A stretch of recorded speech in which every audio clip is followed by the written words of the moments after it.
कैसा लगा? Easy, difficult, moderate? सबसे पहले यहीं से शुरुआत करते हैं हम लोग। When I say easy, it means that we are comparing it with our regular mock जो मैं बनाता हूँ। ठीक है। मॉडरेट कितने लोगों को लगा ये? मॉडरेट। ठीक है। अच्छा, डिफिकल्ट कितने लोगों को लगा? डिफिकल्ट। डिफिकल्ट वाले लोग हाथ उठाए। बस श्रेयस को। श्रेयस, डिफिकल्ट लगा आपको ये? हेलो श्रेयस। बोलते नहीं यार, पता नहीं हाथ उठा करके कहाँ चले जाते। ठीक है, तो देखो मेरा ओपिनियन सुन लो। इधर आपने जो भी इसको डिफिकल्ट बोला है, डिफिकल्ट तो कहीं से भी नहीं है। ठीक है ना? और अगर ये आपको डिफिकल्ट लग रहा है तो मुझे नहीं पता जो पेपर में बनाता हूँ उसको आप क्या बोलोगे। ठीक है ना? डिफिकल्ट बिल्कुल भी नहीं है। ये वाला सेट बिल्कुल बहुत आसान सा सेट है। ठीक है ना? ये वाला सेट मैंने पढ़ लिया है पेपर करने के पहले, इसलिए मुझे पता है आसान है।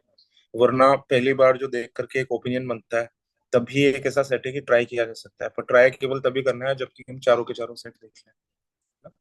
ये वाला सेट आसान सेट है। उसके अलावा क्वेश्चन इसके थोड़े से ठीक ठाक है। ये वाला सेट मैं कहूंगा इस वाले मॉक का सबसे अच्छा सेट था। ये वाला कितने लोग एग्री करते हैं इस वाली बात पर कि ये सबसे अच्छा सेट था इस वाले मॉक का?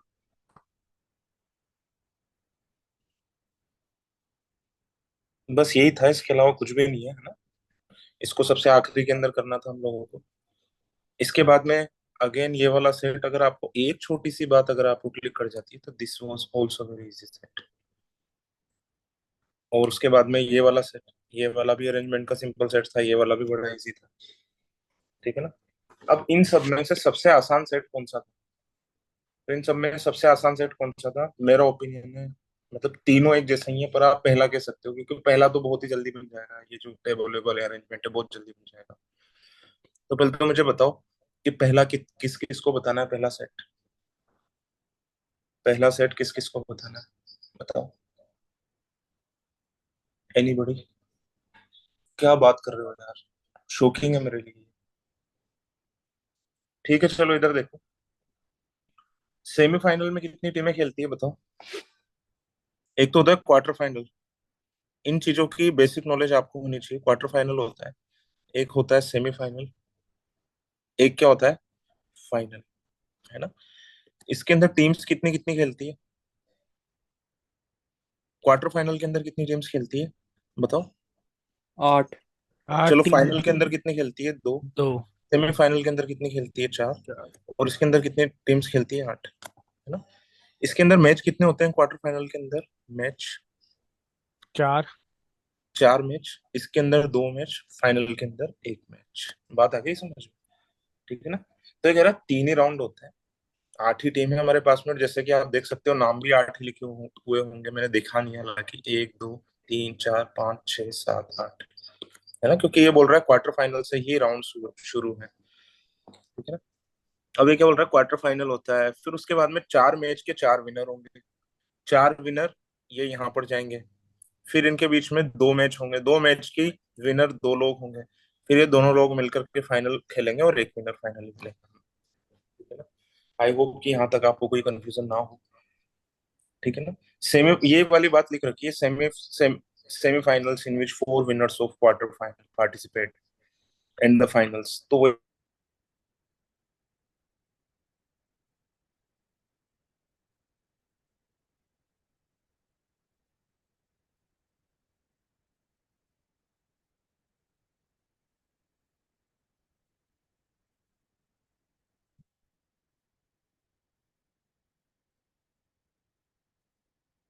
हेलो हेलो हेलो, आवाज आ रही है अब? Yes sir. Yes sir. Yes sir, yes sir. चली गई थी। ठीक है, तो मैं कह रहा हूँ यही वाली सारी की सारी बातें उसमें समझा रखी है। स्क्रीन शेयर्ड है ना? Yes screen sir. नजर आ रही है? तो यही सारी की सारी बातें इसने समझा रखी है कि सेमीफाइनल के अंदर चार विनर खेलते हैं जो कि क्वार्टर फाइनल से हैं। तो ये चीजें हम लोगों ने समझ ली। अब देखो टेबल इसने क्या बोल रखा है। सेमीफाइनल के अंदर कितनी टीम थी? चार। इसने क्या दे रखे हैं? लूजर्स दे रखे हैं। फाइनल के अंदर कितनी टीम थी? दो। इसने क्या दे रखे हैं? यहाँ पर भी इसने लूजर्स दे रखे हैं। बाकी समझ में? ठीक है। तो सबसे पहले सेट में करना तभी शुरू करूंगा जब पहले आपको इसका डेटा समझ में आएगा। तो आई होप कि आपको डेटा तो समझ आ गया होगा इसका, यहाँ तक कोई दिक्कत नहीं। अब ये बोल रहा है in all the semifinals and finals that were played across the 4 years in the tournament. No two teams played against each other more than once. यानी कि हर एक टीम दूसरी टीम के साथ में कितनी कितनी बार खेली है? केवल एक एक बार ही खेली। ठीक है, चले। इसके बाद में क्या बोल रहा है? WS reached the semi-final every year. ठीक है, और GL did not reach the semi-finals. तो देखो हमें क्या करना है, मैं सेट को कैसे सॉल्व करूंगा? सेमीफाइनल्स की मैं 4 टीमों का नाम लिखूंगा और फाइनल की मैं 2 टीमों का नाम लिखूंगा। सेट किस तरीके से सॉल्व करूंगा ये आपको समझ आ गया होगा। ठीक है, आगे चलें। ठीक है, अब इधर देखो आगे इसे करेंगे कैसे हम लोग, है ना? तो देखो सबसे पहले सेमीफाइनल में कौन सी टीम नहीं आएगी कभी भी?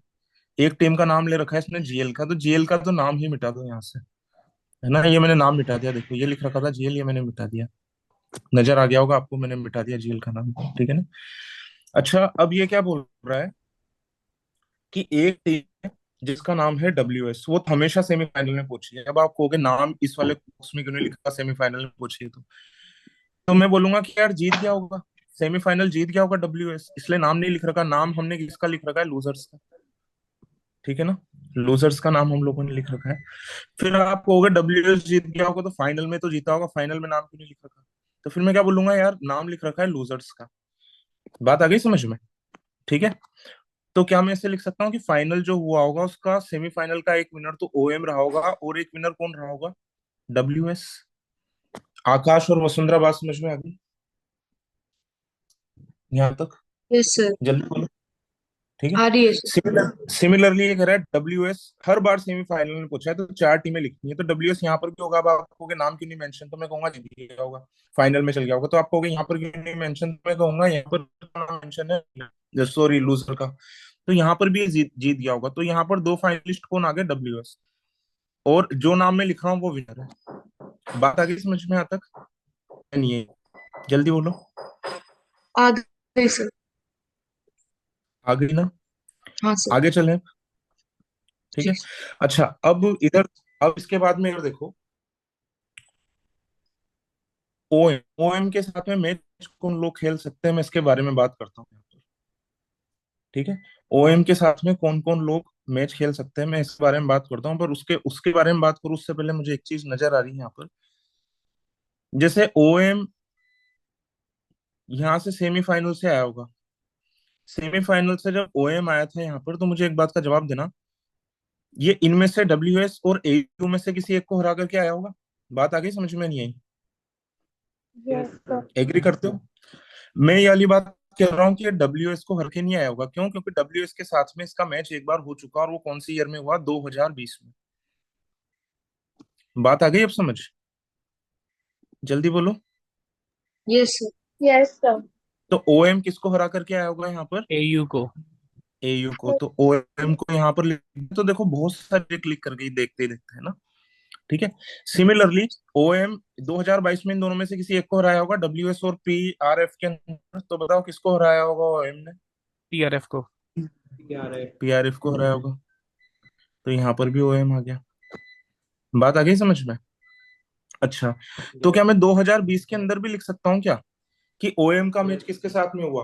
AU के साथ तो हुआ नहीं, क्योंकि AU के साथ तो ये 2023 के अंदर खेल चुका। बात आ रही है समझ में? जल्दी बोलो। Yes sir. तो DBF के साथ में मैं पूछ रहा हूँ सभी लोगों में से, आकाश और वसुंधरा से, इन्हीं लोगों ने, इन्हीं दोनों ने पूछा है ये वाला सेट मुझसे। तुम लोग ध्यान रखना, तुम लोग जवाब देते हैं। तो DBF के साथ में खेलेगा, DBF के साथ में खेलेगा, तो AU के साथ में कौन खेला होगा फिर? WS। बात आ गई यहाँ तक समझ में? आगे चल सर। सकते हैं? Yes sir. ठीक है, अच्छा इसके बाद में मैं कुछ लिख नहीं पा रहा हूँ, मैं कुछ और लिख नहीं पा रहा हूँ, तो देखो फिर मैं केसेस बनाऊंगा यहाँ पर। जैसे मेरे पास में टीमें कितनी बची, मैंने GL को तो मिटा ही दिया था इस लिस्ट में से। देखो ये रही वो लिस्ट जिसके अंदर से मैंने GL को मिटा दिया था, है ना? क्योंकि इसने क्या रखा है, GL तो कभी सेमीफाइनल खेला ही नहीं, तो ध्यान भी क्यों दें उसके, पूरी भी टाइम बर्बाद होगा हमारा। अब इधर ध्यान से देखो, OM के बाकी के मैच किस किस के साथ में हो सकते हैं, तो देखो मैं इसमें से और जो केसेस है ना वो हटा रहा हूँ। जैसे OM PRF के साथ में खेल चुका, तो PRF को मिटा रहा हूँ, ये मैंने PRF को मिटा दिया इस लिस्ट में से। पीआरएफ के साथ में ओएम कभी भी नहीं खेलेगा। अब आप कहोगे ढूंढना ही क्यों है ओएम के साथ में, कौन खेला नहीं खेला, इन दोनों को भरने के लिए।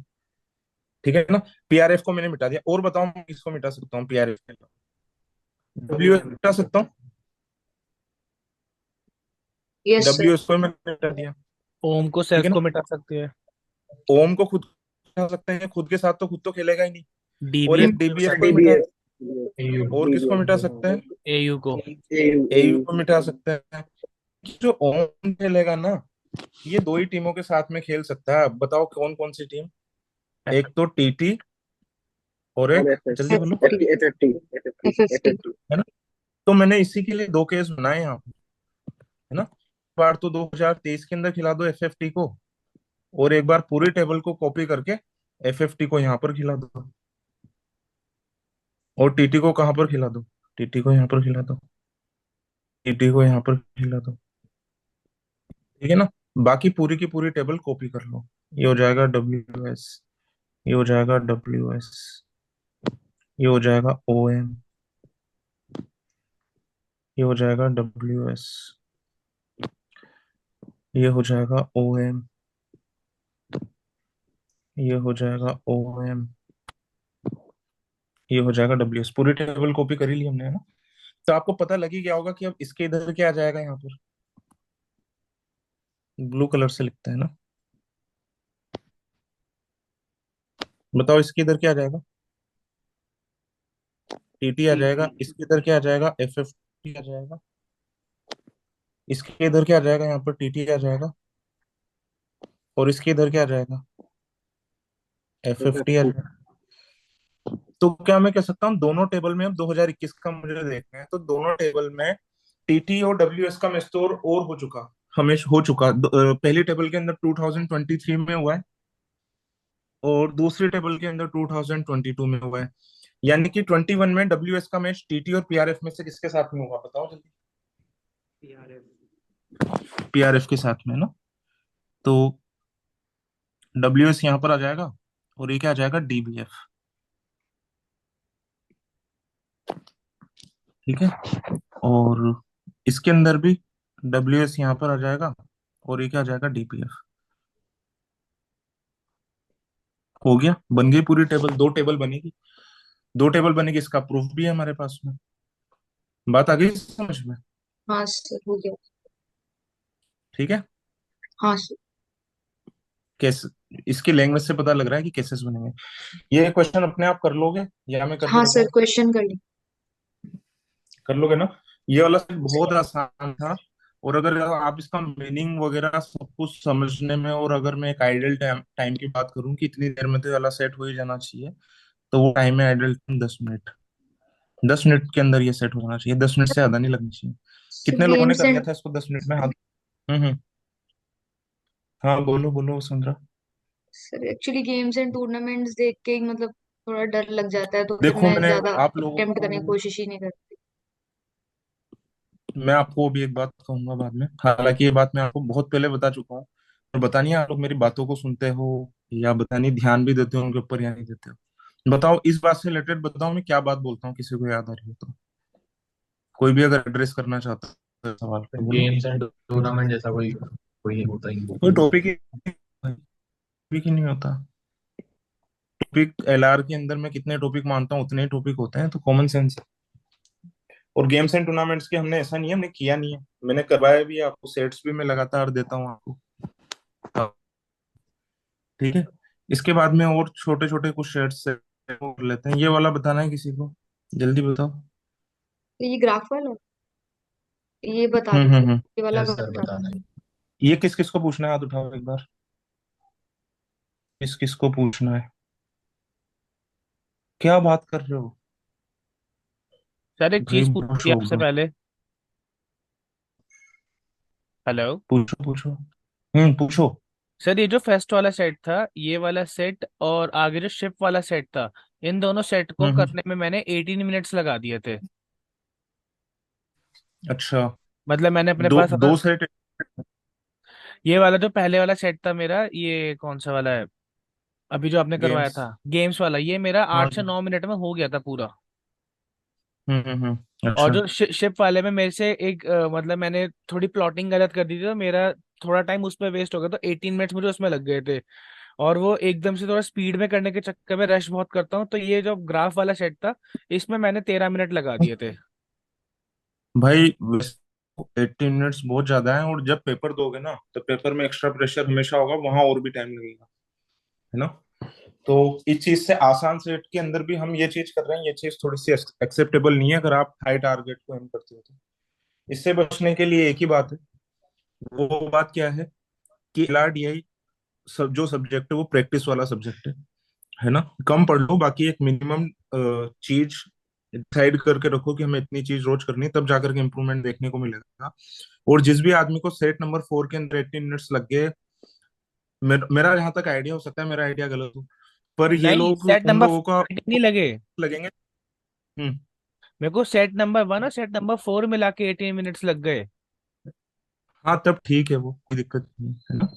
और जो उसके बाद ही ग्राफ वाला था, मतलब ये रश करने के चक्कर में मेरा थोड़ा माइंड अलग डायरेक्शन में चला गया था, तो ये जो सेट, ये ग्राफ वाला सेट था, इसमें मेरे को 13 मिनट्स लग गए थे। और उसके बाद मैंने रोक दिया था कि मतलब थोड़ा मेरे को हेडेक शुरू हो गया था न्यूरो के पेन की वजह से, तो मैंने वहीं पे स्टॉप कर दिए थे ये 3 सेट करके। ठीक ठीक है।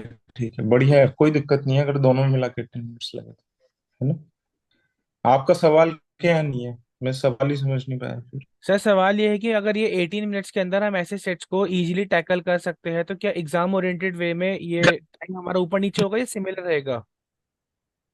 होगा, बिल्कुल ऊपर नीचे होगा। जो आदमी रोज रोज प्रैक्टिस नहीं करता उसको ज्यादा टाइम लगेगा। Got it. अच्छा एक बात बताओ, सेट पढ़ लो जब तक मैं लिख रहा हूँ। क्या सभी लोगों को सेट का मीनिंग समझ में आ गया, पहले तो मुझे बता दो। मुझे उम्मीद थी नहीं कि आप ये वाला सेट पूछोगे। अगर मुझे पता होता ना तो मैं पहले से ऐसे टेबल कॉपी करके लाता। इसको बनाने में थोड़ा सा टाइम लगेगा, ठीक है ना, पर कोई बात नहीं, हाथ से बना लेते हैं। अच्छा मुझे एक चीज बताओ, मैं आपको काफी बार बोलता हूँ कि कैलकुलेटर कहाँ यूज करना है, मैं बताऊंगा आपको पेपर में, अगर आप सच में कैलकुलेटर का फायदा उठाना चाहते हो तो। वरना होता क्या एग्जाम में, स्टूडेंट कैलकुलेटर का फायदा नहीं उठाता, कैलकुलेटर स्टूडेंट का फायदा उठाता है और फेल फेल करवा देता है कई सारे स्टूडेंट्स को, ठीक है ना। तो अगर आप एग्जाम के अंदर जाते हो, और एग्जाम के अंदर जाने के बाद में सबसे पहला काम क्या करना है आपको, जैसे एलआरडीआई का शुरू होगा पेपर, अपना कैलकुलेटर ऑपरेट करके देख लो ठीक से चल रहा है नहीं चल रहा, ठीक है ना। और हम केवल कैलकुलेटर कहाँ पर काम में लेंगे, एग्जाम में काम में लेंगे, और पूरे साल भर हमें कैलकुलेटर का बहुत रेयरली यूज करना है, ठीक है। तो मैंने लिख लिया D1 D2 D3 D4 D5। अब इधर ध्यान से देखो इसके अंदर कि हमें क्या करना है। देखो, तो सबसे पहले बात वाली बात तो यह है कि इसने कितने टोए बनाए, 50 टोए बनाए, यहाँ पर बनाए 72 60 49 56, है ना। और टोटल रेवेन्यू कितना जनरेट किया इसने, 552, और ये सब लिखा है, ठीक है। अब आगे की बात देखो, है क्या इसके अंदर, ये कह रहा है इन 50 टॉयज में से कुछ टॉयज तो होंगे डिफेक्टिव, है ना, और कुछ टॉयज होंगे नॉन डिफेक्टिव। कुछ होंगे डिफेक्टिव, कुछ होंगे नॉन डिफेक्टिव। डिफेक्टिव होंगे तो उनको कम प्राइस में बेचेगा, जैसे कि नॉन डिफेक्टिव टॉय की प्राइस है 30 रुपए पर टॉय। फॉर एग्जाम्पल मान लो, इसका एक्चुअल क्वेश्चन से कोई लेना देना नहीं है, समझाने के लिए जस्ट एक एग्जांपल दे रहा हूँ। तो डिफेक्टिव टॉय की कुछ कम होगी, कुछ कम होगी, तो मान लो 25 होगी, फॉर एग्जाम्पल 25 होगी, है ना। तो ये जो 50 टो है ना, ये 552 क्या दे रखा है मैं बताता हूँ क्या दे रखा है। तो ये कह रहा है 50 में से कुछ टो है, जैसे कि मान लो 20 टो है डिफेक्टिव है, तो नॉन डिफेक्टिव कितने हो गए, 30। तो दोनों से मिला करके रेवेन्यू कितना हुआ, 25 × 20 कितना होता है, 500, और 30 × 30 कितना होता है, 900। तो ये 552 है ना, इसकी जगह पर कितना आ जाएगा, 1400, 1400 आ जाएगा। तो ये इस टाइप से नंबर दे रखा है। अच्छा मैं आपको एक बात और भी समझा देता हूँ कि डिफेक्टिव टॉयज की price through out all the 5 days will be the same. जैसे 72 है, 72 में से 12 टॉय डिफेक्टिव है, 60 टॉय नॉन डिफेक्टिव है। तो डिफेक्टिव टॉय पांचों के पांचों दिन सेम रेट में बेचा जाएगा, और नॉन डिफेक्टिव टॉय भी पांचों के पांचों दिन सेम रेट में बेचा जाएगा। बात आ गई सभी लोगों को या नहीं आई, ठीक है। यहाँ तक क्लियर है सभी लोगों को? अच्छा, आप मुझे एक बात बताओ, इसने क्लू के अंदर एक ऐसा दे रखा है, एक क्लू ये दे रखा है, ये क्लू ही सबसे ज्यादा काम का है, ये वाला क्लू, इसके बिना सेट सॉल्व नहीं होगा। Exactly one day no defective toy was manufactured, है ना? अब वो वाला दिन कौन सा है ना? वो वाला दिन अगर मुझे पता चल जाएगा तो फिर मैं नॉन डिफेक्टिव टॉय की प्राइस पता लगा लूंगा। अब देखो वो वाला दिन कौन सा है, तो हमें कुछ भी पता नहीं है। जब भी हमें कुछ भी पता नहीं होता तो हम क्या करते हैं, हम अज्यूम करते हैं केस वन। केस वन मैंने अज्यूम किया, केस वन के अंदर मैंने क्या अज्यूम किया बताओ, क्या अज्यूम किया बताओ? जो डे 2 था उस यार दिन ये शायद कोई डिफेक्ट। मेरा मेरा तो चल रहा है, माफ कर। मैंने एज्यूम कर लिया इसके अंदर कि मान लो डे वन के दिन नॉन डिफेक्टिव टॉय था, एक भी टॉय डिफेक्टिव नहीं था, सारे के सारे नॉन डिफेक्टिव थे। तो जल्दी से इस वाले के अंदर आप कैलकुलेटर यूज कर सकते हो। वैसे एक और बात बता दूं कि आपको बिना कैलकुलेटर से प्रैक्टिस करनी है, यहाँ पर केवल जल्दी करवाने के लिए मैं आपको अलाउ कर रहा हूँ कैलकुलेटर। और पेपर में क्या आप इस क्वेश्चन के अंदर कैलकुलेटर यूज कर सकते हो? तो उसका जवाब बिल्कुल कर सकते हो, पेपर में भी कर सकते हो, है ना? बाकी कैलकुलेटर यूज मुझसे पूछ करके ही करना, अपने आप अपनी अक्ल मत लड़ाना।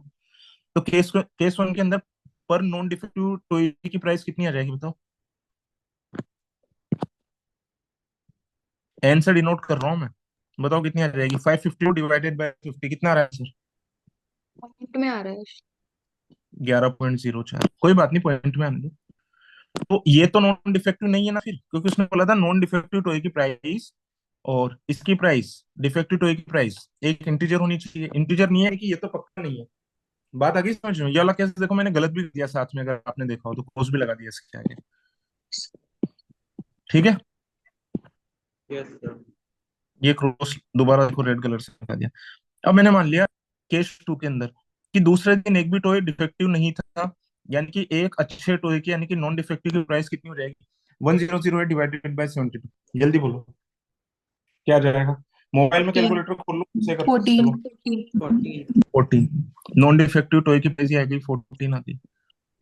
केस थ्री कि नॉन डिफेक्टिव टॉय कौन सा है? नॉन डिफेक्टिव टॉय है ये वाला डे थ्री पर जो बना था, इसमें एक भी टॉय डिफेक्टिव नहीं है। तो एक टॉय की प्राइस कितनी आ जाएगी बताओ जल्दी? 13। 13। 13। अब इसको कैलकुलेटर से करने की जरूरत नहीं है ना, इसको नहीं करने की जरूरत है कैलकुलेटर से। बात आ गई समझ में? Case four, sir 18। 18। Case four बताओ जल्दी से। 18 होगा ना? केस फोर हाँ। में बहुत आराम से डिवाइड कर सकता हूँ, 490 और 490, यानी कि कितना हो जाएगा? 980। 980 के अंदर कितनी बार कटेगा है? 20 बार। इसमें से करीब 100 कम करना है, यानी कि 98 कम करना है, तो 18 बार हो जाएगा। तो एन इज इक्वल टू कितना आ जाएगा? 18। और केस फाइव, नॉन डिफेक्टिव 12। की प्राइस कितनी होता 12। 12। है ना? अब इन पांचों दिन में से कोई एक, पहले दिन वाला तो गलत हो गया। अब इन जो चारों प्राइस है ना, 14, 13, 18, 12, इनमें से एक प्राइस होगी नॉन डिफेक्टिव की, और मैं आपको कह रहा हूँ वो प्राइस होगी सबसे मैक्सिमम वाली। मिनिमम वाली आप ले ही नहीं सकते।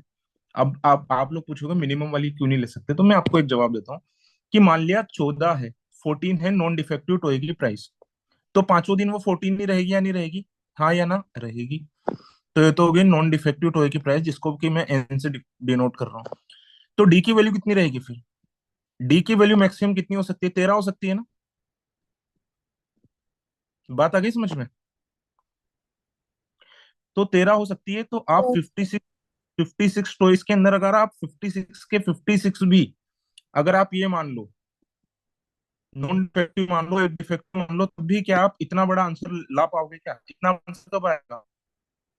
सॉरी, इसका तो आंसर आ जाएगा, इसका देखो, इसका 18 वाले का 882 ला पाओगे क्या आप यहाँ से?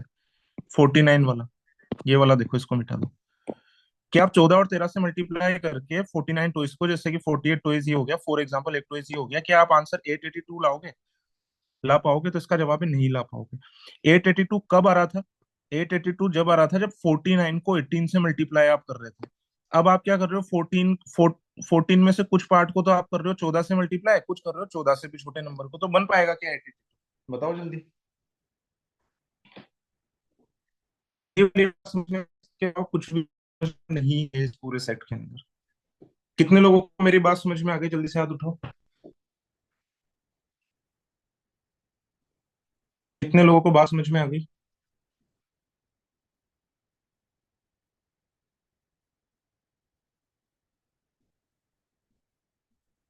ठीक है। तो इसका मतलब क्या है कि अगर मुझे सारी की सारी प्राइसेस बनानी है तो नॉन डिफेक्टिव वाले को क्या मानना पड़ेगा, मुझे मैक्सिमम मानना पड़ेगा। ठीक है। तो नॉन डिफेक्टिव की प्राइस कितनी हो जाएगी? 18, 18 हो जाएगी। अब फिर आप कहोगे डिफेक्टिव की प्राइस कितनी हो जाएगी, निकालते हैं थोड़ी सी निकालते हैं। ठीक है ना। तो देखो इधर, क्या अभी हमने इतना सारा जो डिवाइड करके देखा, ये क्या हमारी मेहनत फालतू गई? तो इसका जवाब है नहीं गई फालतू। ठीक है ना। अभी देखते हैं, थोड़ी सी देर में देखते हैं। तो नॉन डिफेक्टिव की प्राइस कितनी हो जाएगी? 18। ठीक है। अब इधर ध्यान से देखो, डिफेक्टिव की प्राइस कितनी हो जाएगी।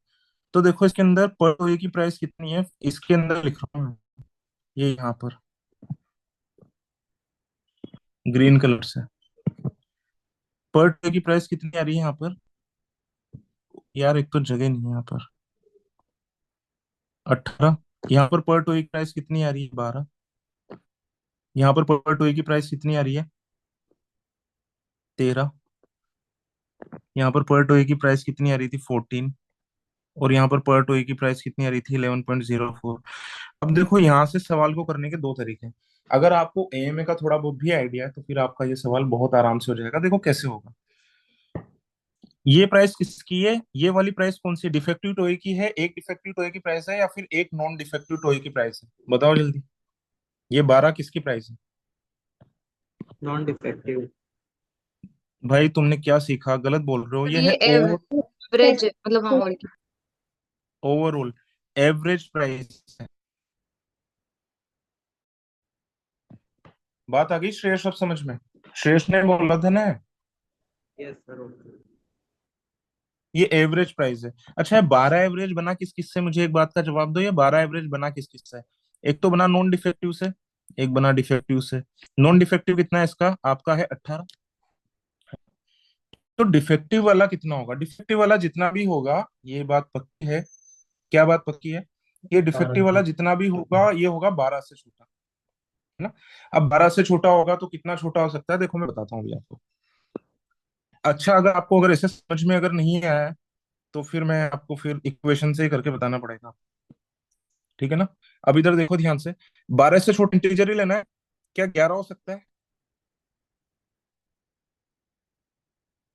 अभी तो देखो 11 हो सकता है या नहीं हो सकता है, इसको चेक करने के लिए मैं क्या कर रहा हूँ, ध्यान से देखो इधर। डिफरेंस कितना आ रहा है इसका?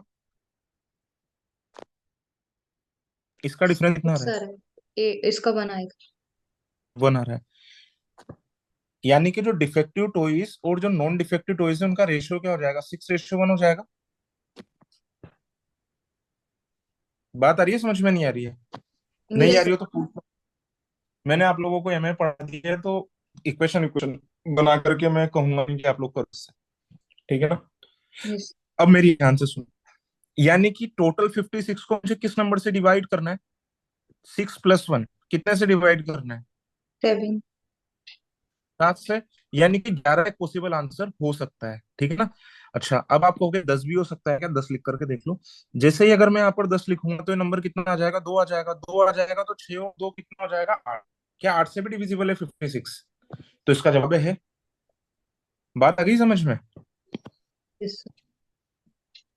इसके बाद में मैं लिखूंगा 9। मैं 9 लिखूंगा तो ये कितना हो जाएगा? ये हो जाएगा 3। 6:3, 6:3 यानी 2:1। क्या 2:1 में आप 56 को डिवाइड कर सकते हो क्या? नो। सर तो फिर 9 ही होगा। फिर 8 लिख करके देखो। 8 लिखोगे तो ये कितना आ जाएगा? 6:4। 6:4 कितना होता है? 3:2। यानी कि 5 से डिवाइड होना चाहिए 56। 5 से डिवाइड होता है क्या? नहीं होता। तो 8 भी नहीं लिख सकते। 7 लिख सकते हो क्या? 7 लिखोगे तो कितना आ जाएगा? 6:5। 6:5 यानी कि 56 इससे डिवाइड डिविजिबल होना चाहिए 11 से। 11 से डिविजिबल है क्या? नहीं। No sir. बात आ गई समझ में? नहीं आई? यस। Yes, sir. ठीक है। तो इसके बाद में देखो इधर, क्या आप 7 रख सकते हो क्या यहाँ पर? 7।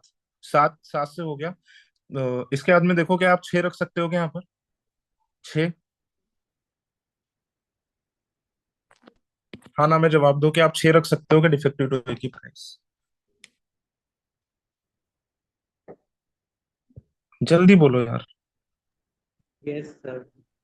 रख सकते हो, ठीक है ना। छह छह रखेंगे तो डिफेक्टिव नॉन डिफेक्टिव का रेशियो कितना आएगा, 6:6, यानी कि वन रेस्ट रेशियो वन, यानी कि 23-23 हो जाएंगे। अच्छा, पांच रख सकते हो क्या, पांच? No, sir. ये छह आएगा, ये सात आएगा, 13 से डिविजिबल नहीं है, ठीक है ना। अच्छा सोचो, चार रख सकते हो क्या, चार? Yes, sir. ये छह आ जाएगा, आठ आ जाएगा, तीन आएगा, चार आ जाएगा, सात से डिविजिबल होना चाहिए, हो जाएगा, ठीक है ना। चार भी रख सकते हो। क्या आप तीन रख सकते हो, तीन? तो जवाब है नहीं। सोच के देखो, क्यों नहीं, जल्दी से सोच के देखो। Five से divisible नहीं है। नहीं रख सकते ना। नो अच्छा, सर। दो रख सकते हो क्या, दो? तो छह आएगा और 10 आएगा। Yes, sir. रेशियो को सिंप्लीफाई करूंगा तो तीन और पांच आएगा। तो दो तो रखा जा सकता है, आठ से तो डिविजिबल हो जाएगा, यस। ठीक है ना। क्या एक रख सकता हूँ, एक?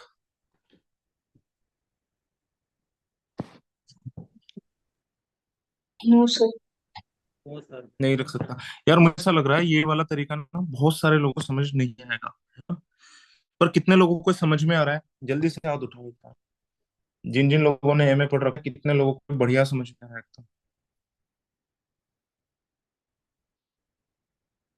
देवांश, आपको समझ में आ रहा है या नहीं आ रहा? जो लोग नए हैं मेरी क्लास में, टाइम है, मैं इसके अंदर एक कॉन्सेप्ट यूज कर रहा हूँ, इसको कहते हैं एएमए, एवरेज मिक्सर इक्वेशन ना। अब इधर ध्यान से देखो, ये वाला देख लो, ये 13 वाला है ना। इसके साथ में हमें ये परेशान नहीं होना है, हो सकता है मैं केसेस गलत नंबर से बनाने शुरू किए हैं। 13 वाला देख लो। अब 13, और मुझे एवरेज कितना बनाना है, मुझे एवरेज बनाना है 13। यूज किसका करना है, 18 और सम अदर नंबर। रुको, कलर कोडिंग वो यूज करते हैं जो पहले यूज की थी। मुझे 13 बनाना है और नंबर 18 यूज करना है, और कोई दूसरा नंबर यूज करना है। तो आप कहोगे 12, तो मैं कहूंगा 12 तो ऑप्शन में नहीं है, इनमें से चूज करो, क्योंकि डिफेक्टिव टॉय की प्राइस सभी की, तो प्राइस तो एक ही होगी ना। तो देखो मैं क्या 11 यूज कर सकता हूँ, यहाँ पर 11, देखो तो एक बार, can I use 11? No, sir. नहीं। क्यों नहीं कर सकते, क्योंकि यहाँ से कितना आएगा, यहाँ से आएगा 5, और यहाँ से कितना आ जाएगा फिर, यहाँ से आ तो जाएगा 2। 5 + 2 से 60 डिविजिबल होगा? बिल्कुल भी नहीं होगा, नहीं ले सकते 11। तो आप क्या करोगे, इस 11 को मिटा दोगे यहाँ, ठीक है ना। इसके बाद में क्या लेकर के देखेंगे हम दूसरा नंबर लेकर के देखेंगे 10। 10 लेकर के देखो एक बार, 10 से हो रहा है क्या कुछ? तो मैंने यहाँ पर लिख लिया 10। 10 लिख लिया, तो ये कितना आया, ये आ गया 3। बताओ, क्या नो सर। 5/3 में 60 को डिवाइड कर सकते हैं? No sir. नहीं कर सकते। तो इसको भी मिटा दिया। अब डिफेक्टिव टॉय के प्राइस बची हमारे पास में ओनली 3 केसेस। तो 6 लिख करके देखो एक बार, 6 लिख करके देखो, 6, 6 लिख करके देखा तो इसमें डिवाइड कर सकते हैं क्या, बताओ जल्दी। Yes, sir. Yes sir. इसमें कर सकते हैं, ये एक पॉसिबल आंसर है। 4 लिख करके देख लो एक बार,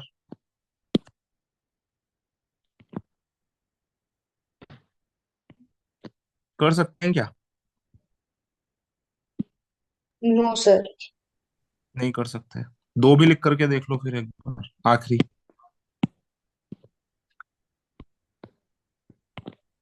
कर सकते हैं? No sir. नहीं कर सकते। तो देखो, आपको लगा होगा कि मैंने बहुत टाइम लगा दिया। अब आप कितने ये समझते हैं कि जब ये जिन लोगों को ये कॉन्सेप्ट आता है और वो लोग अपने आप करेंगे, तो ये 6, तो ये प्राइस जो है ना माइनस कर करके देखने वाला, ये ज्यादा से ज्यादा 2 मिनट के अंदर निकाल लेंगे बिना कैलकुलेशन। कितने लोगों को लगता है कि वो 2 मिनट के अंदर निकाल सकते हैं? क्योंकि देखो मैंने तो माइनस भी करके बताया, मुझे तो कई सारों में तो ऐसा लग रहा है कि माइनस करके लिख करके दिखाने की जरूरत नहीं है, दिमाग में कर लोगे। तो ये समझाने के लिए बड़ा जरूर लग सकता है, पर बड़ा है नहीं जिन लोगों को कॉन्फिडेंस, जिन लोगों को मतलब वो ए में आता है ना, और जो थोड़े से स्किल लोग हैं, ठीक है ना। तो हमको डिफेक्टिव की प्राइस पता चल गई, नॉन डिफेक्टिव की भी प्राइस पता चल गई। तो इधर देखो, फाइनल रेशियो निकाल लो। इससे कितना आ जाएगा, 6 और 6 टॉइस। 6 और 6 टॉइस आ जाएंगे, इसका क्या मतलब हो जाएगा, 1:1। यानी कि 56 को 1:1 में हमें डे 5 को अंदर बांटना है। तो डिफेक्टिव टॉइस और नॉन डिफेक्टिव टॉइस, है ना। डिफेक्टिव नॉन डिफेक्टिव के अंदर आधा आधा कर दो, तो ये कितना आ जाएगा, 28 और 28। बात आ गई समझ में। इसके अंदर सारे के सारे नॉन डिफेक्टिव थे, डे 4 के अंदर तो 49 और 0, ठीक है ना। डे 3 के अंदर 60 था, तो क्या आ गया 5:11। अब देखो इसको डिवाइड कैसे करेंगे। 5 टॉय डिफेक्टिव है, नॉन डिफेक्टिव है 11 टॉयज, और टोटल कितना आ रहा है इसका, ये मैंने गलत लिख रखा है, यहाँ पर 6 आएगा ना, 5:7। 5:7। तो ये कितना आ जाएगा यहाँ पर, 5 टॉय डिफेक्टिव है, 7 नॉन डिफेक्टिव है, टोटल टॉय कितने हैं 12। टोटल टॉय कितने करने हैं हमें 60। तो इसको 60 बनाने के लिए क्या करेंगे हम, 5 से मल्टीप्लाई करेंगे, तो ये इनको भी 5 से मल्टीप्लाई करेंगे रेशियो मेंटेन करने के लिए, तो 25 और कितना आ जाएगा 35। तो defective will be how much, 25, और ये कितना हो जाएगा 35। बात आ गई समझ में। Yes, और जिन sir. लोगों को समझ में नहीं आ रहा वो लोग ऐसे भी कर सकते हो, 60 को 5:7 में डिवाइड कर दो। तो 5:7 में डिवाइड करने के लिए क्या करना पड़ेगा, 60 divided by sum of ratios, यही वाला काम मैं कर रहा था। 12 × 5, ये तो हो जाएगा 5 वाला पार्ट, और 7 वाला पार्ट कितना हो जाएगा 60 × 7/12। बात आ गई समझ। ठीक है, आगे चले, आगे चलते हैं ना, चलो। इसके बाद में क्या आप इसका रेशियो बता सकते हो, डिफेक्टिव नॉन डिफेक्टिव का इसका। तो 6, 18, और बनाना है इससे 14, तो ये कितना आ जाएगा 4, और ये कितना आ जाएगा 8। 1:2, 1:2 के अंदर डिवाइड किया जा सकता है क्या, इसको बताओ जल्दी, 72 को 24 or जल्दी। 47. 24 और 48, मतलब ये चीजें ऐसी है ना, मैं अपने स्टूडेंट्स से क्या चाहता हूँ, मैं ये नहीं चाहता कि उनको बहुत ज्यादा टेबल्स याद हो या बहुत बड़े बड़े मल्टीप्लिकेशन वो बहुत जल्दी कर लें, ये चाहता हूँ कि ये चीजें दिमाग में कर लो, क्योंकि ये चीजें दिमाग में की जा सकती है बहुत बिना बहुत ज्यादा एफर्ट लगाए हुए, है ना। अब आप कहोगे पहले वाले का तो थोड़ा सा कॉम्प्लिकेटेड आ रहा है, तो इसका जवाब है हाँ कॉम्प्लिकेटेड आ रहा है, पर कोई बात नहीं, हम कर सकते हैं। तो देखो कैसे कर सकते हैं, 11.04 और 18, गलत लिख दिया मैंने, 11.04 नहीं आएगा, 6 आएगा, 6 आएगा, और इन दोनों से मिलकर के क्या बन रहा है 11.04, ठीक है ना। इसको देखो मैं करूंगा कैसे, ध्यान से देखो कैसे करूंगा मैं इसको। 18 में से 11 जाएगा तो कितना बच जाएगा 7, हमने 7 माइनस किया है तो हमने ज्यादा माइनस कर लिया, कितना ज्यादा माइनस कर लिया, 0.04 ज्यादा माइनस कर लिया, ठीक है ना। तो ये कितना आ जाएगा 6.96, और ये वाला कितना आ जाएगा जल्दी बताओ,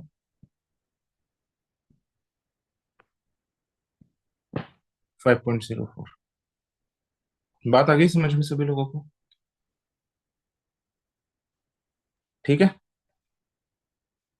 अब ये किस किस का रेशो आया है, ये आया डिफेक्टिव और नॉन डिफेक्टिव का। अब एक काम करो, इन दोनों को काट पीट करके रेशो निकालो जल्दी से।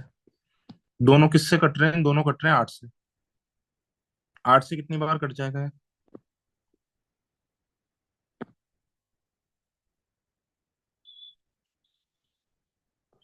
ये 8 से कितनी बार कट जाएगा,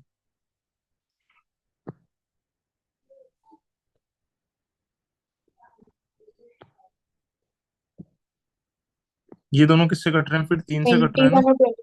29 is to हम्म 20. 29:21 में कौन से नंबर को डिवाइड करना है हमें, 50. तो ये तो वैसे डिवाइडेड ही है, तो ये कितना हो जाएगा, ये हो जाएगा 29, और ये हो जाएगा 21। बात आ गई समझ में, ठीक है। सर आगे 8 चले से डिविजिबिलिटी आपने कैसे चेक करी फटाक से? यार, 512 कितने लोगों को एक नंबर याद है कि 512 2 की पावर से 8 की पावर से बनता है, हाँ यस। कितने लोगों को पता है, पता है ना। तो इससे 8 ही तो कम है, तो 504 तो वैसे पता लग गया, 896 ऐसे पता लग गया, 600 के अंदर 200 200 200 3 बार छुपा हुआ है, 208 से डिविजिबल होता ही है, और 96 छुपा हुआ है, 96 भी 8 से डिविजिबल होता है, ठीक है ना। और अगर आपको नहीं भी पता चल रहा है तब भी ऐसा तो नहीं है कि नहीं आएगा, आपको ये तो पता चल रहा है 2 से डिवाइड हो रहा है या 4 से नहीं सर डिवाइड हो वो रहा तो है, पता लग गया मुझे। थोड़ा थोड़ा करके जल्दी से काट लो, कैसे करा? फाइनल आंसर पर तो आपको भी आप भी यही पूछोगे, फाइनल आंसर आपका भी है, थोड़ा थोड़ा करके डिवाइड कर लो, ठीक है। कितने लोगों को अच्छा एक बात बताओ, जो इसके अंदर मैंने एएमए का जो एंगल यूज किया बस उसी को लेकर के मेरा थोड़ा सा डर है, ये एमए वाला एंगल कितने लोगों को अच्छे तरीके से समझ में आ गया, यही चीज पूछनी है बस मुझे। तो देखो ये वाला उस चीज का एग्जांपल हो गया जब मैंने आपको नहीं कहा था कि एएम एक टूल है, ये एलआरडीआई में भी काम में आ जाएगा, क्वांट के दूसरे टॉपिक्स के अंदर भी ये लग जाएगा। तो ये उस बात का एग्जांपल आपको मिला है, ये कहीं पर भी लग जाएगा। ठीक है ना? कनन आ गया समझ में? आगे चले। यस सर अगर सर। इक्वेशन बहुत ज्यादा बनेगी ना इसमें, क्योंकि मेरी बहुत ज्यादा बन रही थी 18 फिगर आउट करनी ये इक्वेशन से मत करो, मैं आपको है बहुत ना सर। डिस्करेज करता हूँ, है ना? वैसे क्वांट के अंदर भी मैं जब क्वांट के अंदर इक्वेशन नहीं बनाता तो एलआरडीआई के अंदर भी क्यों बनाऊंगा? इक्वेशन बनाना, बहुत सारे वेरिएबल अज्यूम कर लेना किसी भी सेट में, ये तो वो तरीका नहीं है जिस तरीके को हम लोग एंडोर्स करते हैं। इनसे बचना है। बहुत ज्यादा इक्वेशंस बनाओगे, बहुत ज्यादा वेरिएबल लोगे तो ठीक है, सेट तो हो रहा है। जिन लोगों से सेट हो रहा है वो लोग आगे किस और कोशिश करें कि सेट हमसे हो तो रहा है पर ईज के साथ में हो रहा है, बिना पसीने टपके हो रहा है, बहुत आराम से हो रहा है। उस और आपको मेहनत करनी है फिर। तो इक्वेशन आपको बनानी क्यों चाहिए? बात आ गई समझ में? और अगर इस इक्वेशन अगर आप बनाते भी हो तो मैं बना करके दिखा सकता हूँ, इक्वेशन से भी ये हो जाएगा। बाकी वही इस बात का ध्यान रखना है इक्वेशन बनाते हो कि इंटीजर लाना है हमें। इक्वेशन से भी आप करके देख सकते हो, अगर किसी का मन हो तो तरीका बता सकता हूँ। ठीक है, आगे चलें। इसके सवाल आसान यस। से ही है, आप कर सकते हो इसके सवाल। ठीक है ना? एक बार मुझे इसके आंसर्स बता दो, मैंने क्या क्या लगवाए थे इसके आंसर्स, किसी को पता है? मैंने आंसर सेंड किए थे ना आपको?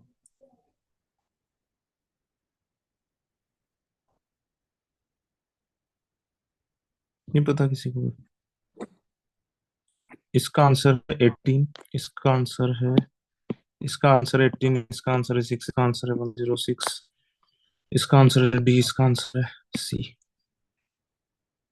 ठीक है, चलो हम ये वाला हम ये वाला सेट करना स्टार्ट करते हैं। ठीक है, इसके मैंने कुछ कुछ क्लू भी दिए थे, आपने बोला था कि कुछ कुछ हिंट दे दो, है ना? तो ये मैंने हिंट लिखे हुए हैं। आई होप कि ये हिंट फॉलो करने के बाद तो आपको दिक्कत आई नहीं होगी, है ना? तो चलो मैं यहीं से बताना शुरू कर देता हूँ। दूसरी बात यह है कि ये सेट ऐसा है कि आप लोग जितना इंटरेक्ट करोगे ना उतना ज्यादा समझ में आएगा। फिर दूसरी बात क्या है, क्रॉस क्वेश्चन करने से ये भी होता है कि काफी बार कहीं ऐसी कुछ चीज हो जाती है जो अगर मैं एक्सप्लेन नहीं कर रहा हूँ तो आपने सवाल पूछा है तो आंसर करते वक्त वो एक्सप्लेन हो जाता है। ठीक है, तो चलो इसको करना शुरू करते हैं हम लोग। तो ये कह रहा है, is the salary of 20% different and right this 20 salaries. तो लिख सकते हो कि आप क्या, सबसे पहले ये 20 आदमियों की सैलरी डिफरेंट है क्या? पहले तो बताओ कहाँ लिख रखा है कि 20 आदमियों की सैलरी डिफरेंट है? ये लिख रखा है, ठीक है ना? और ये सैलरी आपको, ये 20 सैलरी लिखनी है तो 20 सैलरी क्या क्या हो जाएगी बताओ? मैं 3 जीरो सभी के हटा रहा हूँ, 3 जीरो नहीं, 2 जीरो पीछे से सभी के हटा रहा हूँ। मतलब ये 1000 वाली चीज में हटा रहा हूँ यहाँ से 3 जीरोस, है ना? ये इससे तो बड़ी होनी चाहिए, 100 से बड़ी होनी चाहिए और 300 से कम होनी चाहिए, ताकि मुझे बहुत बड़े बड़े नंबर ना लिखने पड़े। ये वाली चीज अजीब तो नहीं लग रही ना? काफी बार करते हैं लोग तो, या लग रही है अजीब? 3 जीरो से हाँ सर हटाना, सही है। या फिर के लिख लो, 100 के, 300 के। ठीक है ना? तो 20 सैलरीज क्या क्या हो जाएंगी जो कि 100 से बड़ी हो और 300 से बड़ी ना हो? ध्यान से देखना, 300 से बड़ी ना हो मतलब ये कह रहा है 300 होगा तो चलेगा। तो ये सैलरी क्या क्या हो जाएगी? ये सैलरी हो जाएगी 100 हो सकती है कि 100 नहीं हो सकती? 100 से तो बड़ी होनी चाहिए, 110, 120 के, 130 के। ठीक है ना? इस तरीके से कहाँ तक जाएगा? 200 तक जाएगा। फिर इसके बाद में कहाँ तक जाएगा? 210, 220, 230, और टिल कहाँ तक चल जाएगा? 300 तक। हो गई 20 सैलरीज यहाँ से यहाँ तक, है ना? एक तरीके से कहा जाए तो 11 से लेकर के 30 तक 20 सैलरीज हो गई। ठीक है, इसके बाद में बोल रहा है ए से जे तक जो है एक एपी है, और एपी भी किस ऑर्डर में? इंक्रीजिंग ऑर्डर में। ये भी इसने बहुत अच्छा किया, क्योंकि एपी तो डिक्रीजिंग ऑर्डर में भी हो सकती है। तो ये कह रहा है right the possible cases, also right the possible common difference of data. तो मैं सबसे पहले ले रहा हूँ कि पॉसिबल कॉमन डिफरेंस क्या है? पॉसिबल कॉमन डिफरेंस है 10 का। ठीक है, अच्छा ये वाला क्वेश्चन और ये वाला क्वेश्चन है ना, मैं साथ में कर रहा हूँ। ये क्या बोल रहा है? ए से जे तक भी एपी में और के से टी तक भी एपी में। ठीक है ना? तो ए से जे तक एपी में, तो सबसे पहले देखो मैं इसके केसेस कैसे बना रहा हूँ, ध्यान से देखो। सबसे पहले सबसे पहले मैं पॉसिबल कॉमन डिफरेंस यानी कि कॉमन डिफरेंस में ले रहा हूँ 10 का।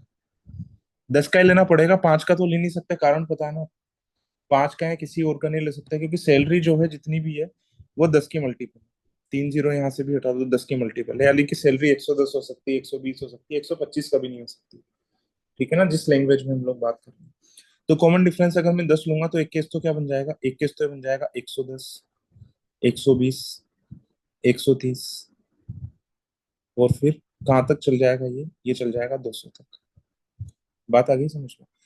अब इधर ध्यान से देखो, अब आप में से कुछ लोग ये भी कह देंगे कि ये 10 का कॉमन डिफरेंस वाली बात समझ में आ गई, पर ये शुरू 110 से ही क्यों किया, 120 से शुरू नहीं कर सकते थे?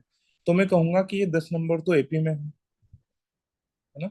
जो बाकी के बचे हुए जो 10 नंबर है ना, के से लेकर के टी तक, ये भी एपी में है। अगर आप 120 से शुरू करके 210 तक चल जाओगे तो एक एपी तो बन जाएगी। तो फिर नंबर क्या बचेंगे आपके पास में, 110 बचेगा, और फिर सीधा क्या बचेगा, 220, 230, तो इनकी एपी नहीं बन पाएगी ना। बात आ रही है समझ में आपको? इसलिए मैंने एपी भी शुरू की है, तो कहाँ से शुरू किया मैंने, ए की तरफ से शुरू की।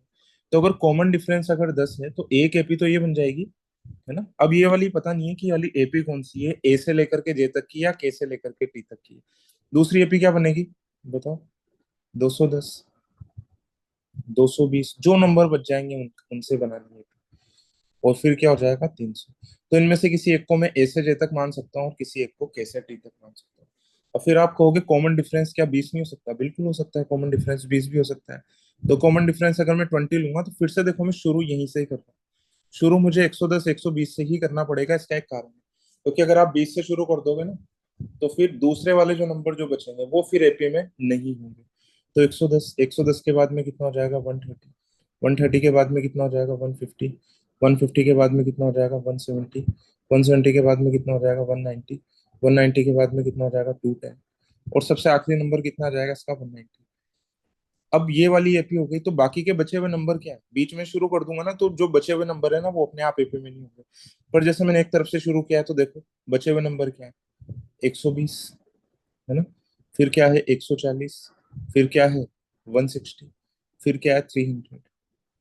बात समझ में आ गई?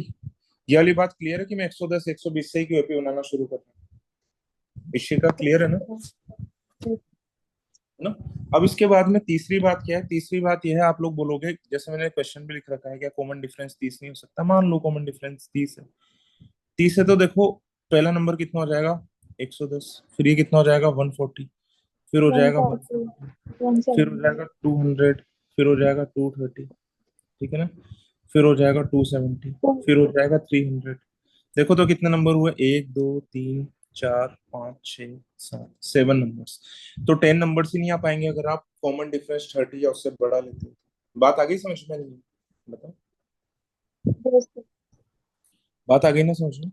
तो जो एपी के जो केसेस है ना वो यही बनेंगे, और एपी के जो केसेस हैं ये यही बनेंगे, इसके अंदर ए और के भी फिक्स हो जाएंगे। ए और के कैसे फिक्स होंगे, क्योंकि एपी ए से जे तक किसके अंदर है, इंक्रीजिंग ऑर्डर में, यानी कि ए सबसे छोटा होगा और जे सबसे बड़ा होगा। तो ये जो 110 120 है इसके अंदर कैसे होगा, A B C D E F G H I J, यहाँ पर भी के से हमें यहाँ से शुरू करना है, क्योंकि इंक्रीजिंग ऑर्डर में लिख रखा है ना इसने। बात समझ में आ गई सभी लोगों को? अगर ये वाली एपी रखता हूँ तो, और अगर मैं कॉमन डिफरेंस 10 वाली एपी रखता हूँ तो किसी भी एक को के वाली बोल सकता हूँ। चलो मैं इसको के वाला एग्जांपल समझा देता हूँ, के है ना, L M N O P Q R S T, इस तरीके से। इसके अगर ये वाली एपी ए से जे तक वाली है तो बताओ ए कौन सा होगा इसके अंदर, 210 वाला होगा, 300 वाला होगा, बताओ जल्दी। कुछ रिस्पॉन्स मांग रहा हूँ मैं आप लोगों से, जल्दी बताओ। अगर ये वाली एपी ए से जे वाली है तो फिर मैं ए किसको मानूंगा, 210 को मानूंगा, 300 को मानूंगा, 300 को मानूंगा? 210। क्या कारण है बताओ? तो ये कह रहा है मंथली सैलरी ऑफ ए से जे तक की taken in date order. Taken in date order का मतलब क्या, सबसे पहले आप ए लो, फिर बी लो, फिर C D E F G H I J लो। तो ऐसा करने से इंक्रीजिंग अर्थमेटिक प्रोग्रेशन बनेगी। तो आप ए को 300 नहीं लिख सकते, ठीक है ना, क्योंकि इसने लिख रखा है in date order, order taken in date order. बात आ गई समझ में? ठीक है ना। अब इधर ध्यान Yes, से sir. देखो, अब इधर ध्यान से देखो, इसने एक बात हम लोगों को कह रखी है, ए और के बारे में किसने हिंट दे रखा है हम लोगों को, क्या दे रखा है कि ए और के जो दोनों हैं वो कौन सी कंपनी में, सी टू कंपनी में। एक काम करते हैं हम लोग, कंपनीज का नाम भी लिख लेते हैं यहाँ पर ना, C1, C2, C3 और C4। ए और के कौन सी कंपनी में, C2 के अंदर है ना। तो मैं ए और के को मैं यहाँ पर लिख लेता हूँ। कौन सा क्लू है ये है क्लू नंबर 2। ठीक है ना। अच्छा, इसने एक क्लू और दे रखा है C2 के बारे में। क्या क्लू दे रखा है, ये वाला 3 के अंदर देखो। while the difference between the highest and the lowest monthly salary of employee at C2 is not more than 80,000। यानी कि 80 से ज्यादा डिफरेंस किसी किसी का भी नहीं है। अच्छा, इधर ध्यान से देखो, अगर मैं कॉमन डिफरेंस 10 वाली एपीज को अगर मैं काम में लूंगा तो ए क्या होगा और के क्या होगा, बता सकते हो क्या आप? ए और के क्या क्या होंगे रिस्पेक्टिवली, बताओ क्या क्या होंगे, पॉसिबल केसेस बताओ इनके। ए और के क्या क्या होंगे अगर मैं 10 वाली कॉमन डिफरेंस वाली अगर एपी लेता हूँ तो बताओ जल्दी।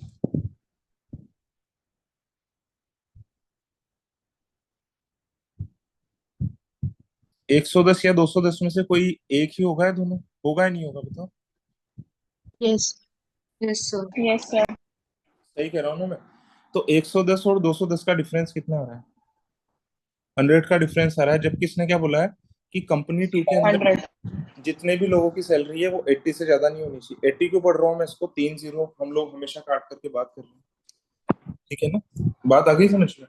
तो इसका क्या मतलब हो जाएगा कि यार 80 वाली तो एपी हो नहीं सकती।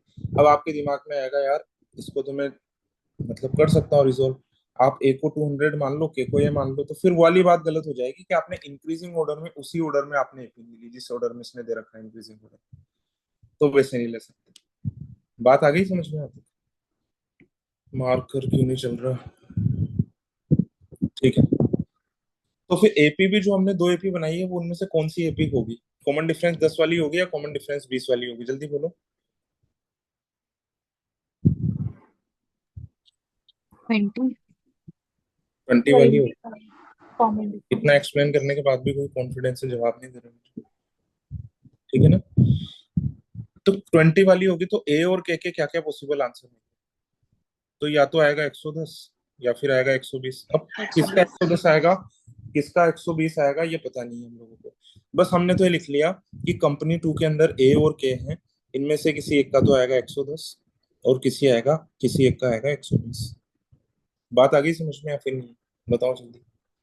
हाँ सर. है ना, ठीक है।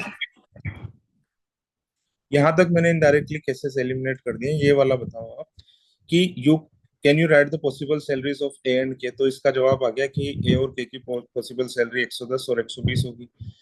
तो आप पी और एफ लिख सकते हो क्या, तो देखो आप ए बी सी डी ई और एफ, के एल एम एन ओ और पी। ठीक है ना। अगर मैं किसी भी एक को अगर मैं 110 मान लेता हूँ, जैसे कि मान लो मैंने इसी को ही मान लिया 110, इसी को ही मान लिया मैंने 110, तो 20-20 का कॉमन डिफरेंस लो तो ये कितना हो जाएगा 130, ये कितना हो जाएगा 150, ये कितना हो जाएगा बताओ 170, ये कितना हो जाएगा 190, और एफ कितना आएगा, एफ आ जाएगा 210। और अगर 200. के को फॉर एग्जाम्पल अगर मैंने 120 मान लिया तो 120, 140, 160 ना, 180.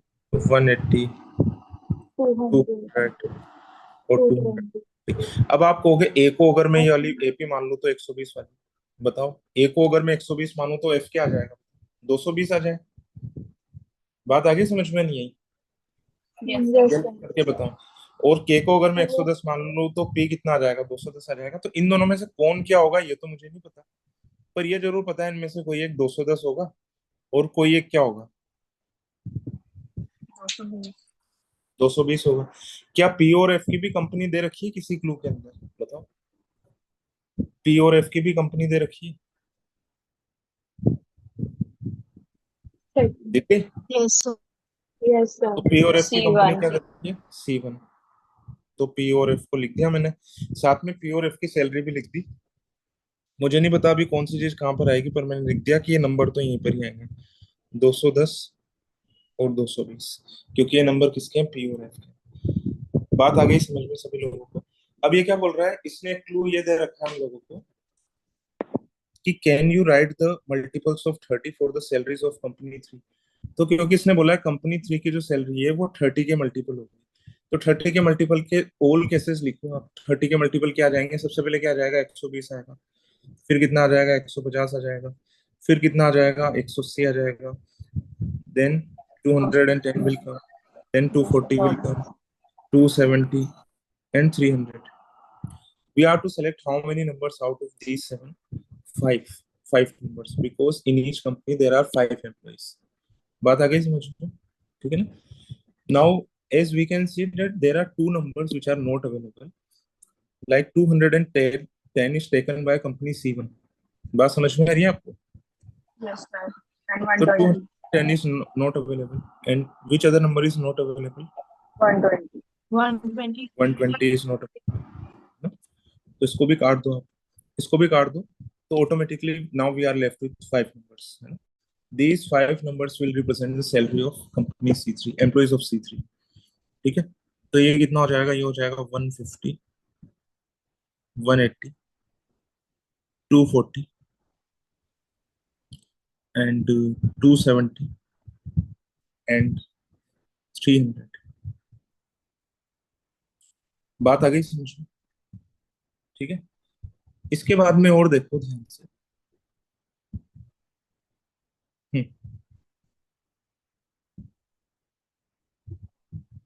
ई और एच कौन सी कंपनी में काम करते हैं, इसने क्या लिख रखा है क्या, और कौन सी क्लू में लिख रखा है? ई, ये तो मॉडिफाइंग क्लोज है, एक सबऑर्डिनेट क्लोज है, इसको छोड़ दो। ये जो दो कोमा के बीच में आता है इसको छोड़ दो, है ना, ये एक्स्ट्रा इंफॉर्मेशन होती है। E works at C4 along with H, है ना?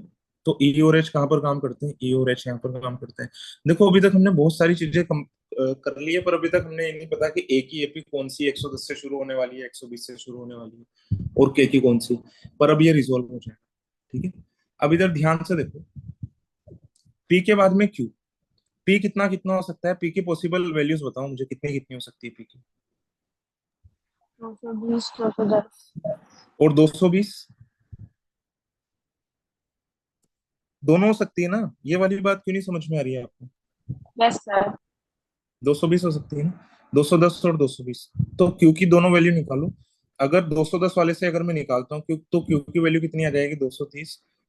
और अगर 220 वाले से मैं निकालता हूँ तो क्यू की वैल्यू कितनी आ जाएगी, बताओ? 240. 240 कौन सी कंपनी के अंदर आ रहा है? C3. C3। क्या इसने मना किया हुआ है कि कम क्यू जो है C3 के अंदर तो काम नहीं करता है? मना किया हुआ है क्या कहीं पर क्लू के अंदर? Yes, Yes, sir. sir. Second वाले में. सेकंड वाले में मना कर रखा है ना, देखो ये मना कर रखा है, Q does not work in at C3।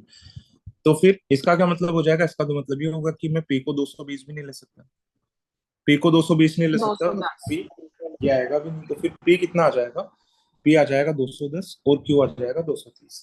अब पी को अगर मुझे 210 लाना है, यानी कि ओड वाला लाना है, 10 का ऑड मल्टीपल, तो ये कब आएगा, जब के को मैं कितना मानूंगा, क्योंकि शुरू तो स्टार्टिंग से ही होगा ना। 120 वाली एपी मानूंगा मैं के को, या फिर 110 वाली एपी मानूंगा, बताओ? 110. 110, sir. 110 वाली। तो इनको एपी को मैं ठीक कर लेता हूँ, जो कि मुझे पहले पता नहीं था, अब पता लग गया कि जो ए की जो एपी है वो कब से शुरू होगी, वो 120 से शुरू होगी, 120, 140, है ना, 160, 180, 200 and 220, and this will start with 110, 130, 130, 150, 170, 190 and 210।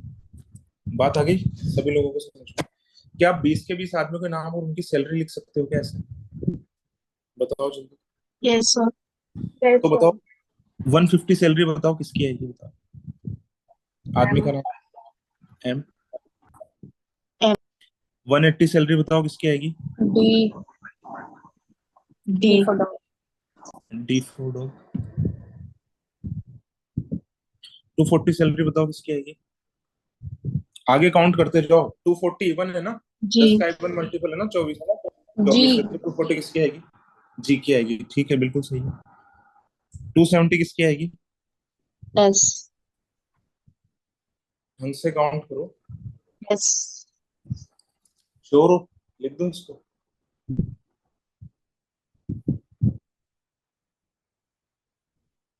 लिख दूं ना, एस लिख दूं ना यहाँ पे? Yes sir. Yes sir, yes sir. और 300 बताओ किसकी आएगी? जे। जे की आएगी, है ना? अच्छा, ई और एच की भी लिख दो। ई और एच की कितनी आएगी बताओ? ई ई की और एच 200। पता ही है ना हमें। ई की तो आएगी 200, इसके 260। सामने नहीं। और एच की आएगी 260। 260 के सामने हम लोगों ने लिख दिया एच। अच्छा, इनके सामने भी मैं नाम लिख सकता हूँ क्या? 210 और 220 के सामने बताओ। 210 किसकी हो जाएगी? यस पी की। सर, पी और ये की। किसकी हो जाएगी? एफ की हो जाएगी। एफ। 110 120 के सामने भी मैं लिख सकता हूँ। 120 तो हो जाएगी ए के की, और ए। और ये हो जाएगी के की। के। बात आ गई सभी लोगों को समझ में आती? ठीक यस है। सर। अब इसके बाद में कैसे सॉल्व किया जाए, तो देखो बहुत खास बात है। इसके बाद में ना थोड़ा सा केस मेकिंग का प्रोसेस है, और उतना मुश्किल भी केस मेकिंग का प्रोसेस नहीं है जितने मुश्किल हम लोग सवाल करते हैं उसके कंपैरिजन में आसानी है। जैसे अगर मैं आपसे पूछूंगा कि नंबर कौन कौन से बच रहे हैं हमारे पास में, तो क्या आप एक बार बता सकते हो कि कौन कौन से नंबर बच रहे हैं हमारे पास में? 110 बच रहा है, नहीं बच रहा। 120 बच रहा है, नहीं बच रहा। क्या बच रहा है फिर हमारे पास में? 130 30। बच रहा 140। है, 140 भी बच रहा है, ठीक है ना? 150 नहीं बच रहा, 160 बच रहा है, ठीक है। 170 भी बच रहा है, दो। 180 नहीं बच रहा, फिर कितना बच रहा है? 190 बच रहा है। बात आ गई समझ में? 190 के बाद में फिर क्या बच रहा है हमारे पास में? 200 बच रहा है कि नहीं? तो 30 है। 200 तो इन्हें ले लिया। No sir. ई। 210 बच रहा है, 200 भी नहीं बच रहा है, 220 भी नहीं बच रहा है, 230 बच रहा है, बिल्कुल सही। 240 भी नहीं बच रहा है, 250 बच रहा है। यस बच सर। रहा है ना? 260 भी बच रहा है, 260 तो एश ने ले लिया, 270 भी काम 280। है। फिर 280 बच रहा यस सर। है ना? 290 भी बच रहा है, 90।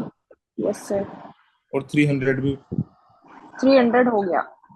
300 हो गया, ठीक है ना? अच्छा, इधर ध्यान से देखो, मैं आपको एक चीज बोल रहा हूँ यहाँ पे। क्या आप C2 की सारी सैलरी का सम बता सकते हो क्या? जैसे अगर मैं यहाँ पर अगर एक कॉमन ले लूँ, यहाँ पर अगर मैं कर दूँ टोटल, तो क्या आप C2 की टोटल सैलरी बता सकते हो क्या? तो इधर देखो ध्यान से, अभी यहाँ पर थोड़ी सी मैथमेटिक्स इन्वॉल्व हो जाएगी। जैसे C2 की टोटल सैलरी कितनी है, ये निकालना है हम लोगों को। तो देखो इसने क्या बोला है हम लोगों को कि C2 ने टोटल HRA कितना दिया? 75,000, यानी कि हमारे केस में नंबर कितना हो जाएगा? 75। बात आ गई समझ में? तो C2 HRA देता कितना? 20% ऑफ द बेसिक, है ना?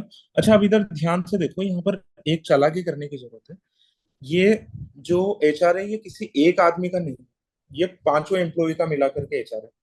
तो क्या मैं बोल सकता हूँ यस पांचों एम्प्लॉय का मिलाकर के HR कितना हो जाएगा? 75 is equal to 20% of 5 employ का, बेसिक। 5 एम्प्लॉय का बताओ क्या? Basic, basic basic. सैलरी। है ना? तो 5 एम्प्लॉय का बेसिक कितना आ जाएगा इस इक्वेशन से? 20% is nothing but how much? 1/5। 1/5। तो 5 एम्प्लॉय की बेसिक कितनी आ जाएगी कंपनी C2 के अंदर? 15। बताओ जल्दी बताओ यार। 375। पांचों एम्प्लॉय की बेसिक कितनी आ जाएगी? 375 आ जाएगी या नहीं आ जाएगी? आ जाएगी। और ये क्या बोल यस रहा है? सर। टोटल इसने कितना पे किया आपने?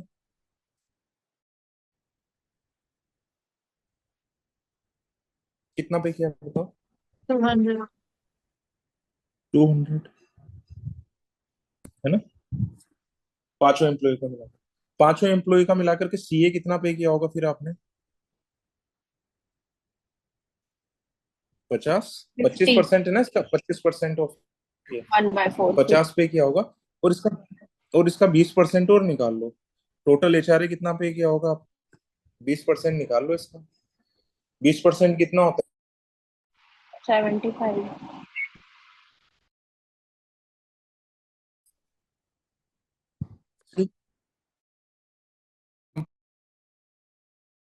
है? सैलरी आगे ले लो, है ना। यहाँ पर यही वाली बात एक आदमी के लिए जो थी ना, सभी के टोटल के लिए भी एप्लीकेबल होगी। अगर ये वाली बात समझ में नहीं आ रही तो मैं लिख करके बता दूंगा। एक काम करो, इन सबका सम करके मुझे बता दो, ताकि कंपनी सी का मुझे टोटल पता लग जाएगा एक बार। इन चारों का मिला करके सम कितना आ रहा है ना, आराम से कर लो और करके मुझे बताओ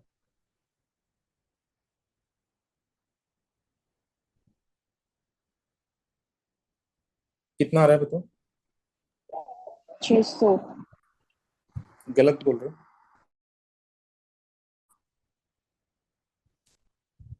सही करो जल्दी से इसको। 600 तो नहीं आ रहा। 700 है सर।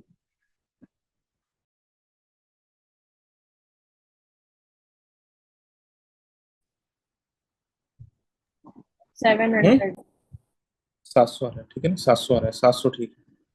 अरे 700 आ रहा है तो इन सबका सम कितना करना है, इन सबका सम कितना आ रहा है, इन सबका सम आ रहा है सभी की सैलरी का कितना आ रहा है, 700। 700 में से कितना आ चुका है ऑलरेडी, के और ए की फॉर्म में कितना आ चुका 230।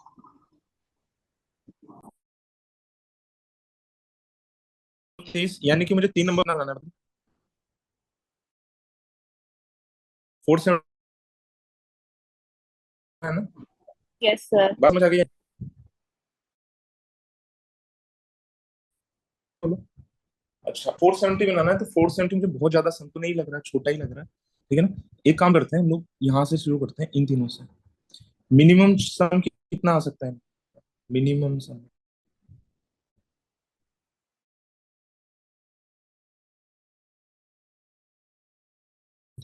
13 और 14, 47 का भी जीरो हटा दो, 47 बनाना है। 13 14 कितना होता है 27, और 27 और 16 कितना होता है 40। मतलब इनसे तो बात बनेगी। बात आ गई समझ में सभी लोगों को या नहीं? ठीक है, आगे चले। Yes sir. Yes sir. सबसे छोटे वालों से शुरू कर रहा हूँ। तो सबसे पहले मैंने ये ये लिया था 160 को निकाल दो। इन तीनों से सम कितना आ रहा था, देखो चालाकी कैसे करते हैं। इन तीनों से सम कितना आ रहा था, इन तीनों से सम आ रहा था 430। अब कोई मुझे कह देगा कि 430 की जगह 160 को हटा करके 170 ले लो, तो सम कितना हो जाएगा। 10 बड़ा ले रहा हूँ तो कितना हो जाएगा, डायरेक्ट 440 हो जाएगा ना। यस। ऐसे अलग से जोड़ने की कोई जरूरत नहीं है। बात आ गई समझ में। अब फिर कोई कहेगा 170 से भी कम पड़ रहा है, तो इसके बाद में सीधा 190 ले लो। तो 190 अगर मैं लूंगा तो 190 से कितना हो जाएगा, 460 हो जाएगा। 20 ज्यादा ले रहा हूँ तो मैं। Yes sir. बात आ गई समझ में? अब कोई कहेगा 190 भी नहीं हो रहा, तो फिर 230 ले लो। 230 से तो फिर ये 170 से एक्सीड कर जाएगा। कहने का क्या मतलब है कि 130 और 140 के कॉम्बिनेशन से कभी सम 470 आएगा ही नहीं। बात समझ में आ गई? Yes sir. बोलो। तो हम लोग इसके बाद में क्या करेंगे, हम लोग दूसरा केस बनाएंगे कि 130 और 160 का कॉम्बिनेशन से हम लोग बना करके देखते हैं, ठीक है ना। तो 130 और 160 के कॉम्बिनेशन से अगर मैं बना करके देखूंगा तो बताओ क्या आ जाएगा। 160 और 130 कितना होता है, 290। 290 के साथ मुझे कितना चाहिए कि ये बन जाए, तो 180 चाहिए। 180 तो है नहीं, नहीं है ना 180। यानी कि 130 के साथ में 160 भी नहीं ले सकता। फिर मैंने नया केस बनाया, 130 के साथ में 170 ले लेता हूँ। तो फिर मुझे कितना चाहिए 470 बनाने के लिए, एक और बार 170 चाहिए, नहीं 170। है अवेलेबल। 170 फिर चाहिए, नहीं है अवेलेबल, छोड़ दो। फिर मुझे इसके साथ मैंने 190 ले लिया। 190 ले लिया तो फिर मुझे कितना चाहिए 47 बनाने के लिए, 15 यस चाहिए। सर। 15 अवेलेबल नहीं है, 190 के साथ भी नहीं बन रहा है ना। इसके बाद में देखो 230 ले लो। 230 के साथ में बन जाएगा क्या, कितना चाहिए मुझे, 110 चाहिए। 110 भी अवेलेबल नहीं है। नहीं है। बात आ रही है समझ में? Yes sir. 250 के साथ में ले लो। 130 को 250 के साथ में ले लो, 250 के साथ में लूंगा तो कितना आ जाएगा मतलब। 90 चाहिए। 90 तो मिलेगा ही नहीं, तो मतलब ये अब 100 से कम गया तीसरा नंबर, तो इनको देखने की भी जरूरत नहीं है। कंक्लूड क्या किया हम लोगों ने, 130 से कभी बनेगा ही नहीं।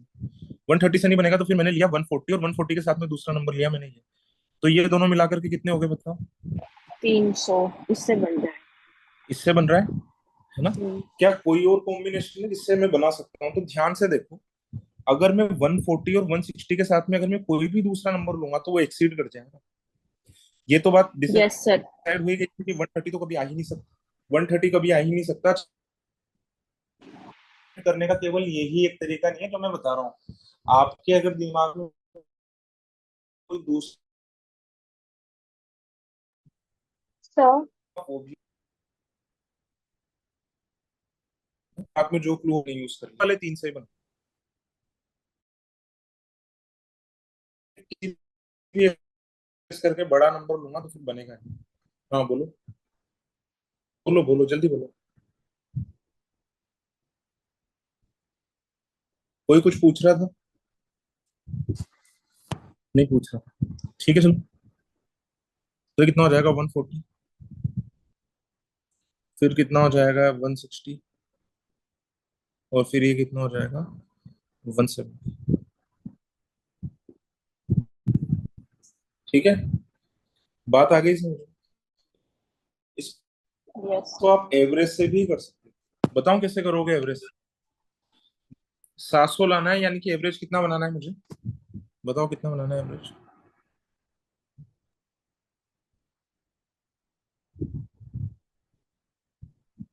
140 बनाना है एवरेज। अभी तक इनका डेविएशन कितना आ रहा है जो भी है? 30 माइनस 20 0 ठीक है ना?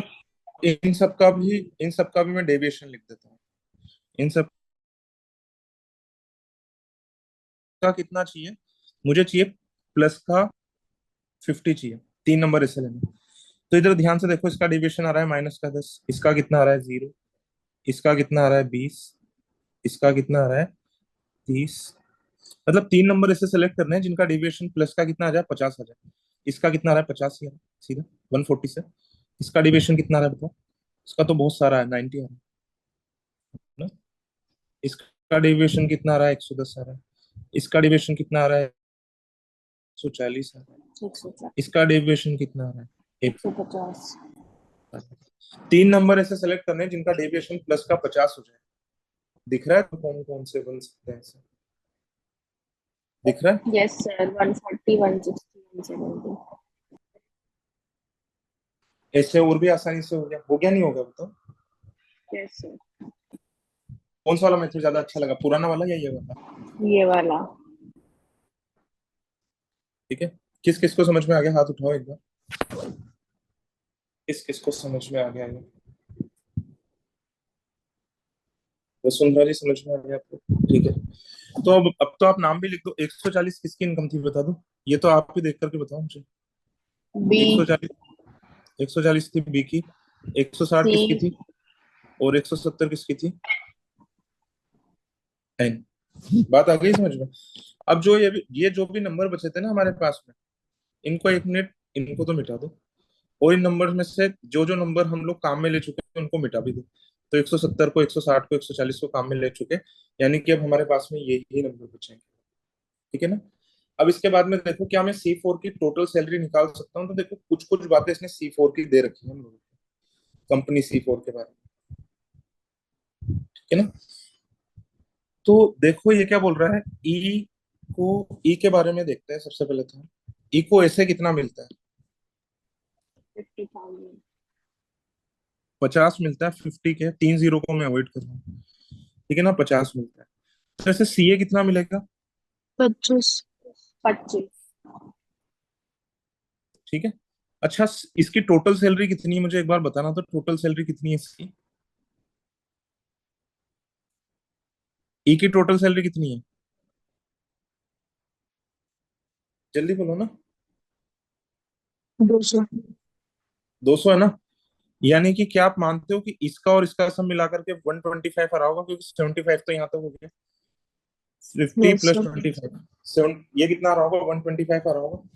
अच्छा इधर देखो ध्यान से, बेसिक सैलरी को मैं जानबूझ करके मान रहा हूँ 4x। ई की बेसिक सैलरी को मैं जानबूझ करके 4x मान रहा हूँ। कोई कारण बता सकता है क्या मुझे क्यों मान रहा हूँ 4x? सर 1/4 है 25% 1/4। 25% 1/4 होता है तो आराम से हो जाएगा। तो ये जो 5 एक्सेस की वैल्यू कितनी आनी चाहिए? 125 आनी चाहिए। यस सर यानी कि एक्स की वैल्यू कितनी आ जाएगी बताओ? 100। 100। यानी कि बेसिक कितना हो जाएगा इसका? बेसिक हो जाएगा 100, और इसका फिर 25% निकालेंगे तो ये कितना हो जाएगा? 25। ये ब्रेकअप आ गया हमारे पास में या नहीं आया बताओ जल्दी? ब्रेकअप आ गया। अच्छा इसने एक एक बात और भी दे रखी है, कि बेसिक और एसए का रेशियो हर एक एम्प्लॉय के लिए सेम रहेगा। तो बेसिक और एसए का रेशियो क्या आया, ई के लिए क्या आया, बेसिक 1/2 और एसए का रेशियो। 1:4 गलत बोल रहे हो, गलत बोल रहे हो, गलत बोल रहे हो। 2:1 बेसिक 2:1 और 4 एसए का ratio कितना आया, 2, 100 डिवाइडेड 2:1 बाय 50। तो 100 डिवाइडेड बाय 50 ये ई के लिए भी रहेगा, ये एच के लिए भी रहेगा, और पूरी कंपनी की बेसिक मिलाकर के पांचों एम्प्लॉय की बेसिक और पांचों एम्प्लॉय का एसए मिलाकर के भी 2 ही रहेगा। बात आ गई समझ में? Yes sir. जैसे यस हर एक एम्प्लॉय की बेसिक का 10% ही मिल रहा है, तो पांचों एम्प्लॉय की बेसिक का 10% निकालेंगे तो हर एक के एचआरए का समझ आएगा, बिल्कुल वो की वही बात है ना। तो ये मैंने दो वाला फैक्टर जो है देखो मैंने ऊपर की तरफ लिख दिया यहाँ पर, ठीक है। आगे की बात करें, ठीक है। अब इधर ध्यान से देखो ये क्या बोल रहा है। अब मैं ए वाला तो देखो मिटाया था यहाँ से, है ना। ये क्या बोल रहा है कि टोटल C4 ने कितना सीए पे किया, कितना सीए पे किया बताओ।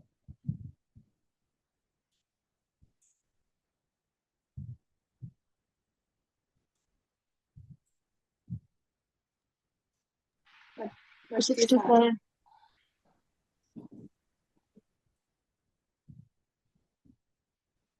132.5 पे किया ना। 3 0 हटाने का मतलब यस क्या, सर। 1000 से डिवाइड कर रहा हूँ यस मैं। सर यस अच्छा ये कितना था, अगर ऐसे को, अगर मैं टोटल ऐसे को 2x मानूं तो ये कितना था, 50% था, यानी कि x था। यानी कि इससे अगर मुझे टोटल, अगर मुझे ऐसे निकालना है तो कितना मल्टीप्लाई करना पड़ेगा, 2 से मल्टीप्लाई करना पड़ेगा, यानी ट्वाइस कि। तो इसका 132 का डबल करो, 100 का डबल 200, 265 25 का डबल 64, और 0.5 का डबल 1, तो ये कितना हो जाएगा, 265 हो जाएगा, नहीं हो जाएगा बताओ, यस सर है ना। अच्छा ये 265 हो जाएगा, तो फिर मुझे एक बात का जवाब दो। अभी हम लोगों ने निकाला था कि बेसिक और एसए का रेशियो कितना है, 2 है कंपनी 4 के लिए।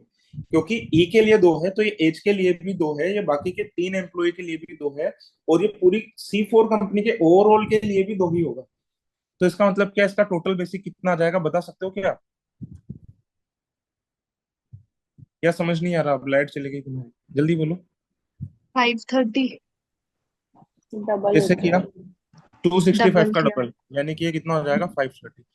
अब 530 का 25% निकाल लो, सभी का मिलाकर के एचआरए भी आ जाएगा। 530 डिवाइडेड बाय, 132.5 तो ये कितना आ जाएगा, 132.5।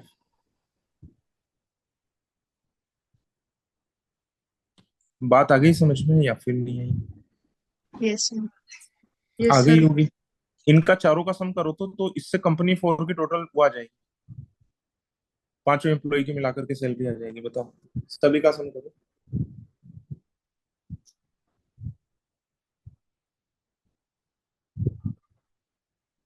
106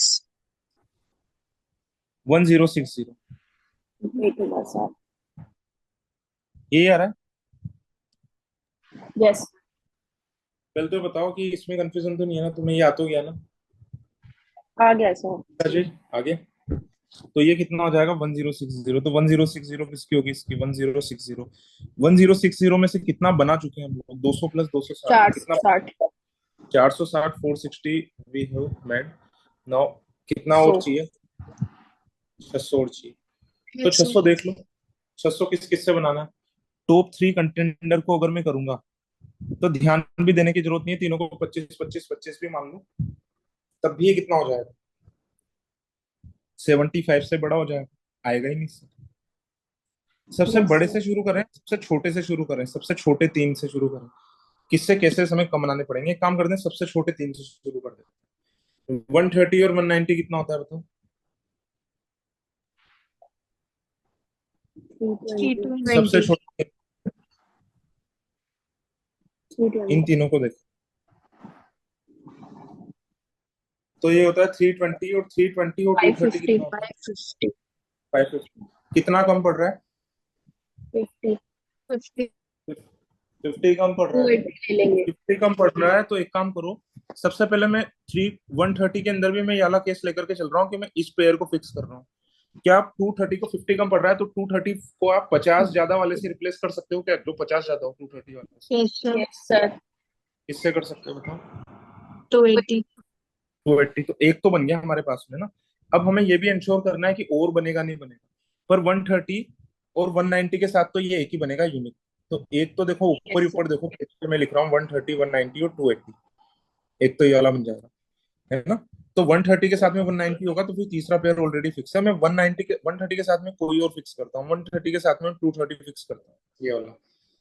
तो इसके 360 नीचे वाला लेना है, क्योंकि ऊपर वाले में कंसिडर करता हुआ आ रहा हूँ। तो ये कितना हो जाएगा 360। 360 के बाद में मुझे कितना चाहिए, 240 चाहिए, है ही नहीं अवेलेबल। तो नहीं 130 के साथ 230 तो नहीं चलेगा, 130 के साथ में 250 चल जाएगा क्या। तो मुझे कितना चाहिएगा 220। 280 अब देखने की जरूरत नहीं है, इससे छोटे आने लग गए। यानी कि ये कह रहा है ऊपर वाले केस कंसिडर करो, ऊपर वाले हम करते हुए आ रहे हैं, तो कोई बनेगा नहीं, फिर भी बना करके दिखाया। 410 कितना बनेगा, 190 अवेलेबल ही नहीं है। ठीक है ना, बात आ गई समझ में। यस सर और इसके बाद में फिर अगर मैं 280 लूंगा, अगर मैं 290 लूंगा तो 180 चाहिएगा, अवेलेबल ही नहीं है। ठीक है ना। अब अगर आप कहोगे अगर मैं 130 ना लूं तो मतलब इसको 130 को मत लेकर के देखो, देखो क्या होता है। फिर तीन सबसे छोटे इनका सम कितना आ रहा है, क्या 60 आ रहा है एक्सीड करके, 60 से, यानी कि 600 600 आ रहा है या एक्सीड कर गया 600 से, बताओ जल्दी। अगर मैं 130 ना लूं, एक्सीड करना एक्सीड कर गया ना। और है। फिर से वही वाली बात, वो एवरेज वाली चीज भी कर सकते हैं यहाँ पर जो पहले बताई थी, जो भी आपको आसान लगे। तो इसके बाकी के तीन नंबर कौन कौन से हो गए, 130 190 और 280। तो मैं वो लिख देता हूँ यहाँ पर, 130 190 और 280। बताओ ये किस किस के नंबर है, 130 किसका नंबर है, 190 किसका नंबर है, 280 किसका नंबर L 130 L है। एल O ओ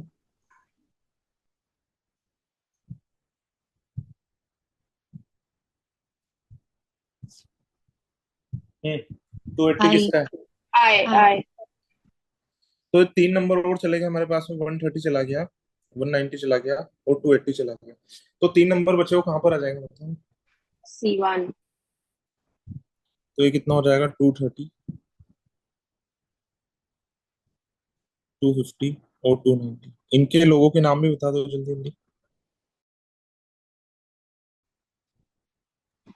Q हम्म R हम्म T बात आ गई सभी लोगों को समझ में या फिर नहीं? बताओ जल्दी। और कोई सवाल पूछना है, क्वेश्चन कर लोगे क्या इसके, यस सर क्वेश्चन तो हो जाएगा हो जाएंगे ना। ठीक है ना, चलो ये वाला सेट करते हैं हम लोग, है ना। तो ज़्यादा मुश्किल है नहीं है, बहुत आसान है। तो देखो सबसे पहले मैं इसके अंदर जो क्लू यूज़ करने वाला हूँ ना, वो क्लू यूज़ करने वाला हूँ मैं क्लू नंबर 2।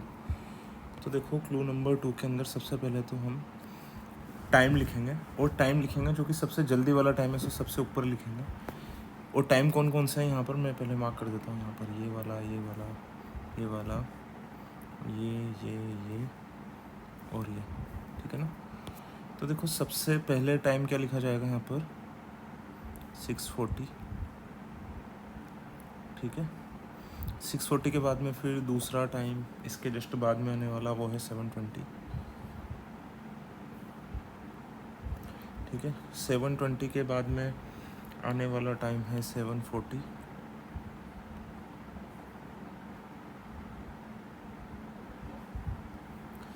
फिर इसके बाद में आने वाला टाइम है 810।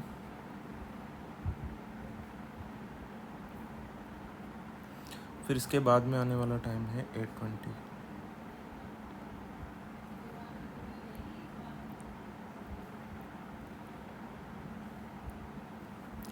ठीक है ना। फिर इसके बाद में आने वाला टाइम है 1020।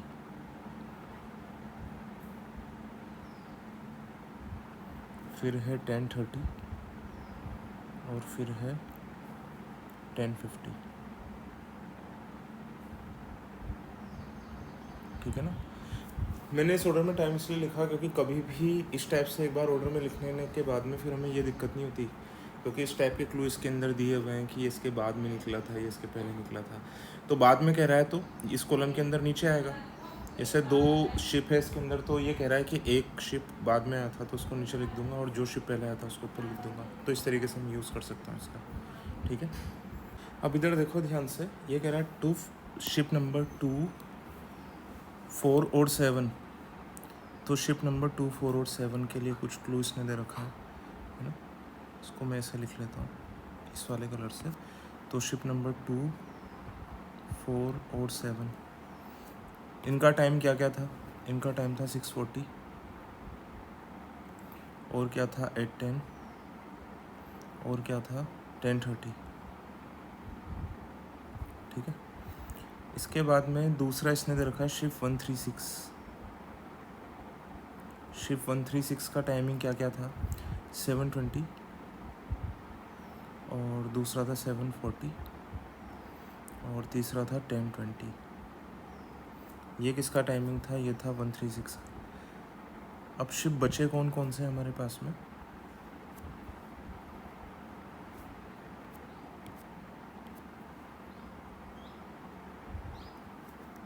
मेरे हिसाब से 5 बचा है और 8 बचा है, और लिख भी रखा है वैसे इसने कि 5 और 8। 5 और 8 के टाइमिंग क्या क्या हो जाएंगे इन दोनों में से? 8:20 और 10:50। ठीक है।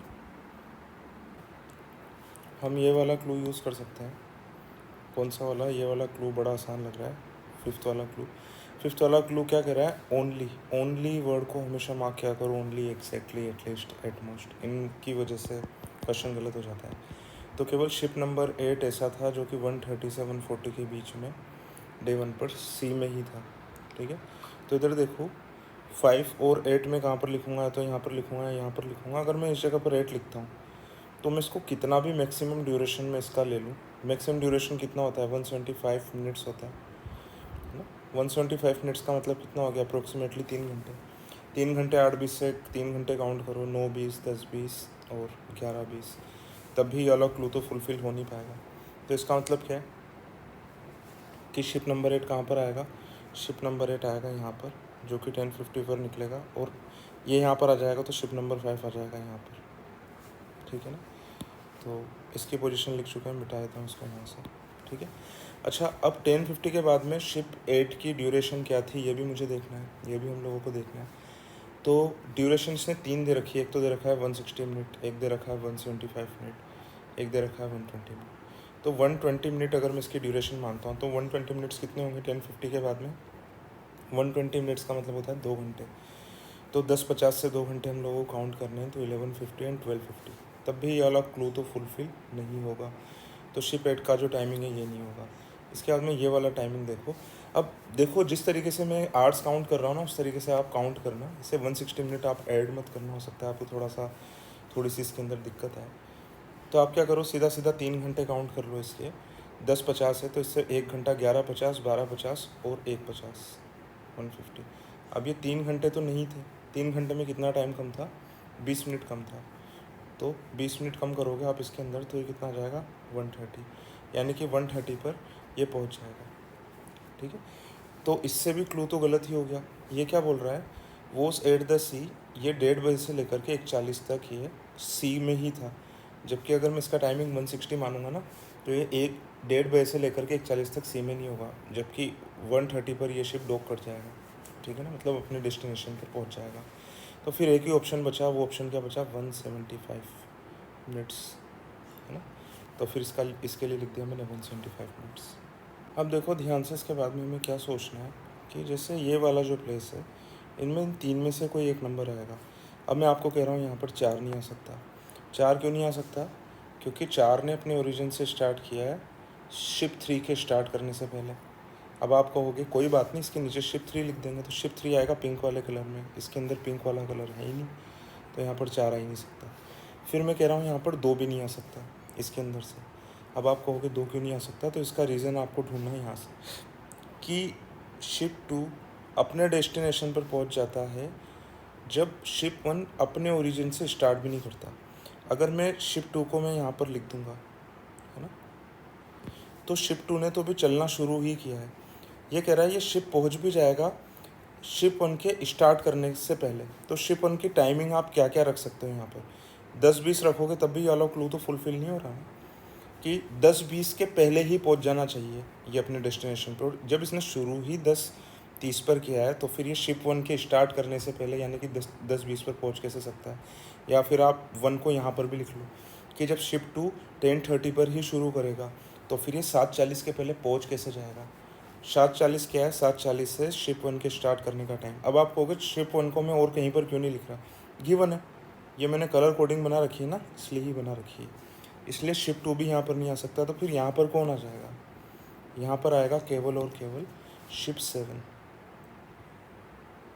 ठीक है, शिप 7 आ जाएगा यहाँ पर। अच्छा, अब इसके अंदर जो भी सबसे काम का क्लू है ना, वो क्लू है ये वाला, और ये क्लू समझने में थोड़ा सा मुश्किल भी है। देखो, जो भी मैं केसेस बना रहा हूँ जो परमानेंट नहीं, उसको मैं ग्रे कलर से लिखूँगा। क्या मैं बोल सकता हूँ कि मैं 3 को अगर मैं यहाँ पर लिख करके देखता हूँ तो देखो ये है टाइम लाइन, है ना। 3 शुरू कब कर रहा है, 3 शुरू कर रहा है 10:20 पर। अच्छा, पूछेगा कब, अगर मैं मिनिमम टाइम भी लूँ 2 घंटे तो कितने बजे पूछेगा, 10:20 से 2 घंटे अगर मैं मिनिमम टाइम भी लेता हूँ तो 11:20 और 12:20, ठीक है ना। अब अगर 3 को मैंने यहाँ पर लिखा है तो 2 को लिखने की कौन सी जगह है, ग्रीन प्लेस ही है। तो ये क्या बोल रहा है कि शिप 2 है, ये अपने डेस्टिनेशन पर शिप 3 जब पहुँच जाता है उसके भी बाद में पहुँचता है। तो शिप 2 के पॉसिबल टाइमिंग कौन कौन से है, एक तो है 8:10 और एक है 6:40। अगर मैं 6:40 पर भी चलाऊँगा तब भी क्या 12:20 के बाद में पहुँचा सकता हूँ शिप 2 को, कभी नहीं पहुँचा सकता। अगर मैं 8:10 पर भी चलाऊँगा और 3 घंटे भी काउंट कर लूँ यहाँ से तो 9:10, 10:10 और 11:10, 11:10, तब भी मैं शिप 3 के बाद तो इसके डेस्टिनेशन पर नहीं पहुँचा सकता। तो फिर ये वाला क्लू गलत हो जाएगा अगर 10:20 वाले टाइमिंग पर अगर मैं शिप 3 को मानूंगा।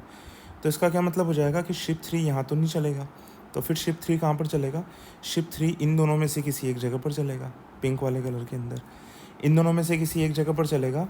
तो फिर वापस हम फिर क्लू नंबर 1 को देखते हैं कि शिप 4 ने शिप 3 के पहले स्टार्ट किया, तो इसके पहले ग्रीन वाली पोजीशन केवल एक ही है। तो फिर ये वाली बात पक्की हो जाएगी यहाँ पर कि यहाँ पर तो शिप 4 स्टार्ट करेगा। बात आ गई समझ में, यहाँ पर शिप 4 स्टार्ट करेगा तो यहाँ पर कौन स्टार्ट करेगा, यहाँ पर स्टार्ट करेगा शिप 2, ठीक है, क्योंकि ग्रीन वाली पोजीशन के 2 नंबर हम ऑलरेडी फिल कर चुके थे, 4 और 7, और तो फिर ग्रीन वाली पोजीशन का एक ही नंबर बचा, वो है शिप 2, ठीक है। अच्छा, अब ये क्या बोल रहा है, शिप 2 एक ऐसे टाइम पर पहुंचता है जब शिप 1 ने स्टार्ट भी नहीं किया हुआ होता है, ठीक है ना। तो इधर देखो ध्यान से, शिप 1 को मैं कहाँ पर लिखूंगा, क्या मैं शिप 1 को यहाँ पर लिख सकता हूँ इन दोनों जगह पर। तो यही वाला क्लू मैं देख रहा हूँ कि शिप 2 अपने डेस्टिनेशन पर उस टाइम पर पहुँच जाएगा जबकि शिप 1 स्टार्ट भी नहीं करेगा। तो शिप 1 को मैं यहाँ पर लिख नहीं सकता। अगर शिप 1 को मैं 7:40 पर पहुँचा दूंगा तो क्या 7:40 के पहले पहुँच जाएगा, अगर मैं शिप 2 को 8:10 पर स्टार्ट कर पाता हूँ, नहीं पहुँच पाएगा। अगर शिप 1 को अगर मैं 7:20 पर लिख देता हूँ तो फिर ये वाला क्लू गलत हो जाएगा ना कि शिप 2 तो अपने डेस्टिनेशन पर पहुंच चुका है उस टाइम के पहले जबकि शिप 1 ने तो स्टार्ट भी नहीं किया। यानी कि शिप 1 को मुझे कहाँ पर स्टार्ट करवाना पड़ेगा, शिप 1 को केवल और केवल मैं यहीं पर स्टार्ट करवा सकता हूँ, ठीक है। अच्छा, अब इधर ध्यान से देखो, वापस से पहले वाले क्लू के ऊपर चलते हैं। शिप 4 जो है अपने डेस्टिनेशन पर कब पहुँचा, 9:30 के बाद में, है ना। तो अगर मैं 2 घंटे वाला मानता हूँ, इसका 120 मिनट वाला मानता हूँ अगर मैं, तो 120 मिनट वाला मानता हूँ तो 2 घंटे वाला 7:40, 8:40, 9:30 के बाद में नहीं पहुँच रहा। अगर मैं 160 मिनट वाला मानता हूँ तो 3 घंटे काउंट कर लो, उसमें से 20 मिनट माइनस कर लेना, तो 7:40, 8:40, 9:40, 9:40 में से 20 मिनट माइनस करूँगा तो कितना हो जाएगा, 9:20, फिर भी नहीं पहुँचेगा, है ना। तो फिर क्या मानना पड़ेगा इसका टाइमिंग, फिर मुझको इसकी टाइमिंग फिर मुझे माननी पड़ेगी 175 मिनट्स। और आप काउंट भी करके देख लो, ये 9:30 के बाद में आ रहा होगा, काउंट करके बता देता हूँ। 6:40 से 3 घंटे काउंट कर लो, 7:40, 8:40 और 9:40, इसमें से 5 मिनट माइनस कर लो, यानी कि 9:35 पर पहुँचेगा अपने डेस्टिनेशन पर, ठीक है। अब देखो, शिप 2 को मुझे 10:20 के पहले यानी कि शिप 1 के स्टार्ट करने के पहले भी पहुँचाना है। कौन सा वाला clue, clue 4, ship 2 reaches it's destination before ship 1 start, यहाँ से पढ़ना है इसको, है ना, ये पैरेलल सेंटेंस है। Ship 2 reaches it's destination before ship 1 starts, इस पूरे को एक साथ पढ़ूंगा ना। आई होप कि आपको पैरेललिज्म आता होगा, ठीक है। तो मतलब शिप 1 कब स्टार्ट करता है, 10:20 पर, तो 10:20 के पहले कब पहुंचा सकता हूँ, केवल तभी पहुंचा सकता हूँ जब मैं इसका टाइम 120 मिनट मानूँ। 120 मिनट मानूंगा तो कितनी बजे पहुंचेगा, 9:10 एंड 10:10, तो 10:20 के पहले पहुंच जाएगा। अगर मैं 120 मिनट के अलावा अगर मैं 160 मिनट भी मानता हूँ तो फिर भी टाइमिंग बहुत ज़्यादा बढ़ जाएगा, कितना बढ़ जाएगा टाइमिंग, इससे कितना ज़्यादा है 40 मिनट। 40 मिनट ज़्यादा है तो 10 प्लस 40 यानी कि 10:50, यानी कि इसके शुरू करने के बाद में पहुँचेगा। तो इसका टाइमिंग कितना आ जाएगा शिप 2 का टाइमिंग, कि शिप 1 के स्टार्ट करने से पहले पहुँचाना, तो ये टाइमिंग आ जाएगा 120। ठीक है, अब इधर ध्यान से देखो कि इसने बोल रखा है शिप 2 कब पहुँचेगा, शिप 2 पहुँचेगा शिप 3 और 6 के पहुँचने के बाद में। तो 3 और 6 की पोजीशन हम डिसाइड नहीं कर सकते, तो ये इंटरचेंज हो सकती है। अगर 3 यहाँ पर आएगा तो 6 यहाँ पर आ जाएगा, और 6 यहाँ पर आएगा तो 3 यहाँ पर आ जाएगा। ठीक है, तो देखो इसका तो टाइम आ गया 120।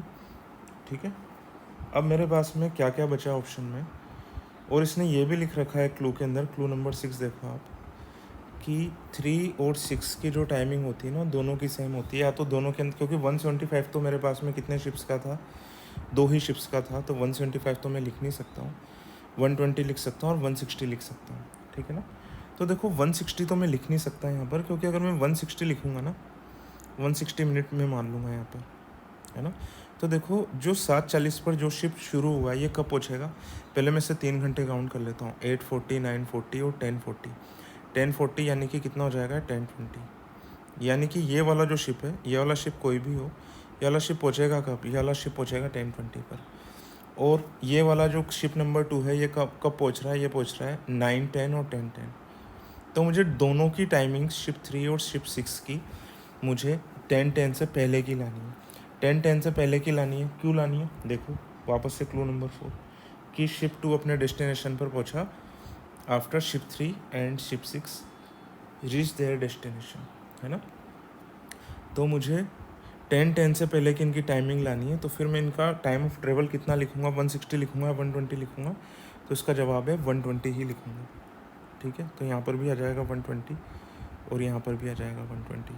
ठीक है, अब 3 बार मुझे 160 लिखना था, 3 शिप्स का टाइमिंग कितना था 160 था, और 3 ही बॉक्सेस खाली हैं, तो फिर मैं यहाँ पर लिख दूँगा 160, 160 और 160। ठीक है, अब देखो ये क्या कह रहा है, डे 2 पर किसने स्टार्ट किया, तो देखो मैं डे 2 पर लिख रहा हूँ यहाँ पर, डे 2 पर कौन सा शिप कहाँ पर गया। ठीक है ना, तो ये कह रहा है डे 2 पर only 2 ships date started before 8 AM started from S.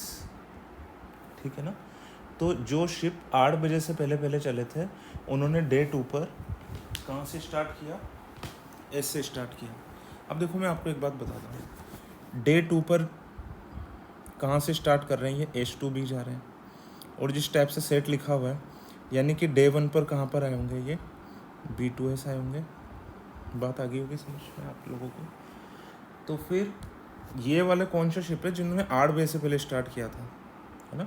तो मैं यहाँ पर डे 1 के ही रूट लिख रहा हूँ, यहाँ पर आप ये लोग मान करके चल रहा, मैं डे 1 के ही रूट लिख रहा हूँ यहाँ पर, है ना।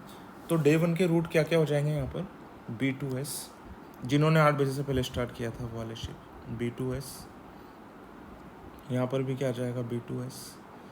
अच्छा, डे 1 और डे 2 पर दोनों शिप्स का टाइम ऑफ ट्रेवल, जैसे ये शिप नंबर 4 6:40 पर ही शुरू करता है, तो अगर ये डे 2 पर भी ट्रेवल करेगा ना तो 6:40 पर ही शुरू करेगा, ये गिवन है इसके अंदर, है ना। आई होप कि आपको समझ में आ गया होगा ये। ठीक है, इसके बाद में ध्यान से देखो, अगर ये डे 1 पर B2S जा रहे हैं तभी तो डे 2 पर ये H2B जाएंगे। उसने ओनली भी लगा रखा है कि केवल डे 2 पर यही लोग थे जो कि H2B पर जा रहे थे। बात आ गई समझ में, यानी कि क्या हो जाएगा, बाकी के सारे शिप डे 1 पर कहाँ पर जा रहे होंगे, H2B जा रहे होंगे। अगर ये भी B2S होते तो फिर ये इनमें से भी कई सारे शिप कहाँ पर जा रहे होते, पहले दूसरे दिन H2B जा रहे होते। ठीक है ना, तो डे 1 पर ये सारे के सारे कैसे आ जाएंगे, H2B, H2B, H2B और H2B। ठीक है ना, ये क्वेश्चन ज़्यादा मुश्किल नहीं है। अगर आप मुझसे अगर कुछ सीखना चाहोगे सेट के अंदर तो एक ही बात है सिखाने के लिए, ये कि टाइम कैसे काउंट करोगे, और ये भी बहुत बड़ी बात नहीं, बहुत सारे लोग मेरे बिना बताए वैसे ही काउंट करेंगे। मिनट मत ऐड करना, 175 की जगह सीधा 3 घंटे आप काउंट करो, तो 640 से 3 आवर्स, 640 से 3 आवर्स कैसे काउंट करेंगे, 740, 840, 940, 5 मिनट कम कर लो तो ये कितना आ जाएगा 935। तो अगर किसी क्वेश्चन में मैंने इसके क्वेश्चन देखे नहीं है, ठीक है ना, तो किसी क्वेश्चन में अगर ये भी पूछा हो कि ये कितनी बजे पहुंचा, टाइमिंग बता दो, तो इस तरीके से आप काउंट कर सकते हो। बाकी सेट आसानी था, और किसी से अगर नहीं भी हुआ तो उसका कारण ये था कि ये वाले क्लू थोड़े से कन्फ्यूजिंग थे, ये वाला क्लू कन्फ्यूजिंग था, बाकी सेट आसान था ये। ठीक है, आई होप कि इसके सवाल आसान ही हैं, तो आप लोग कर लोगे, है ना।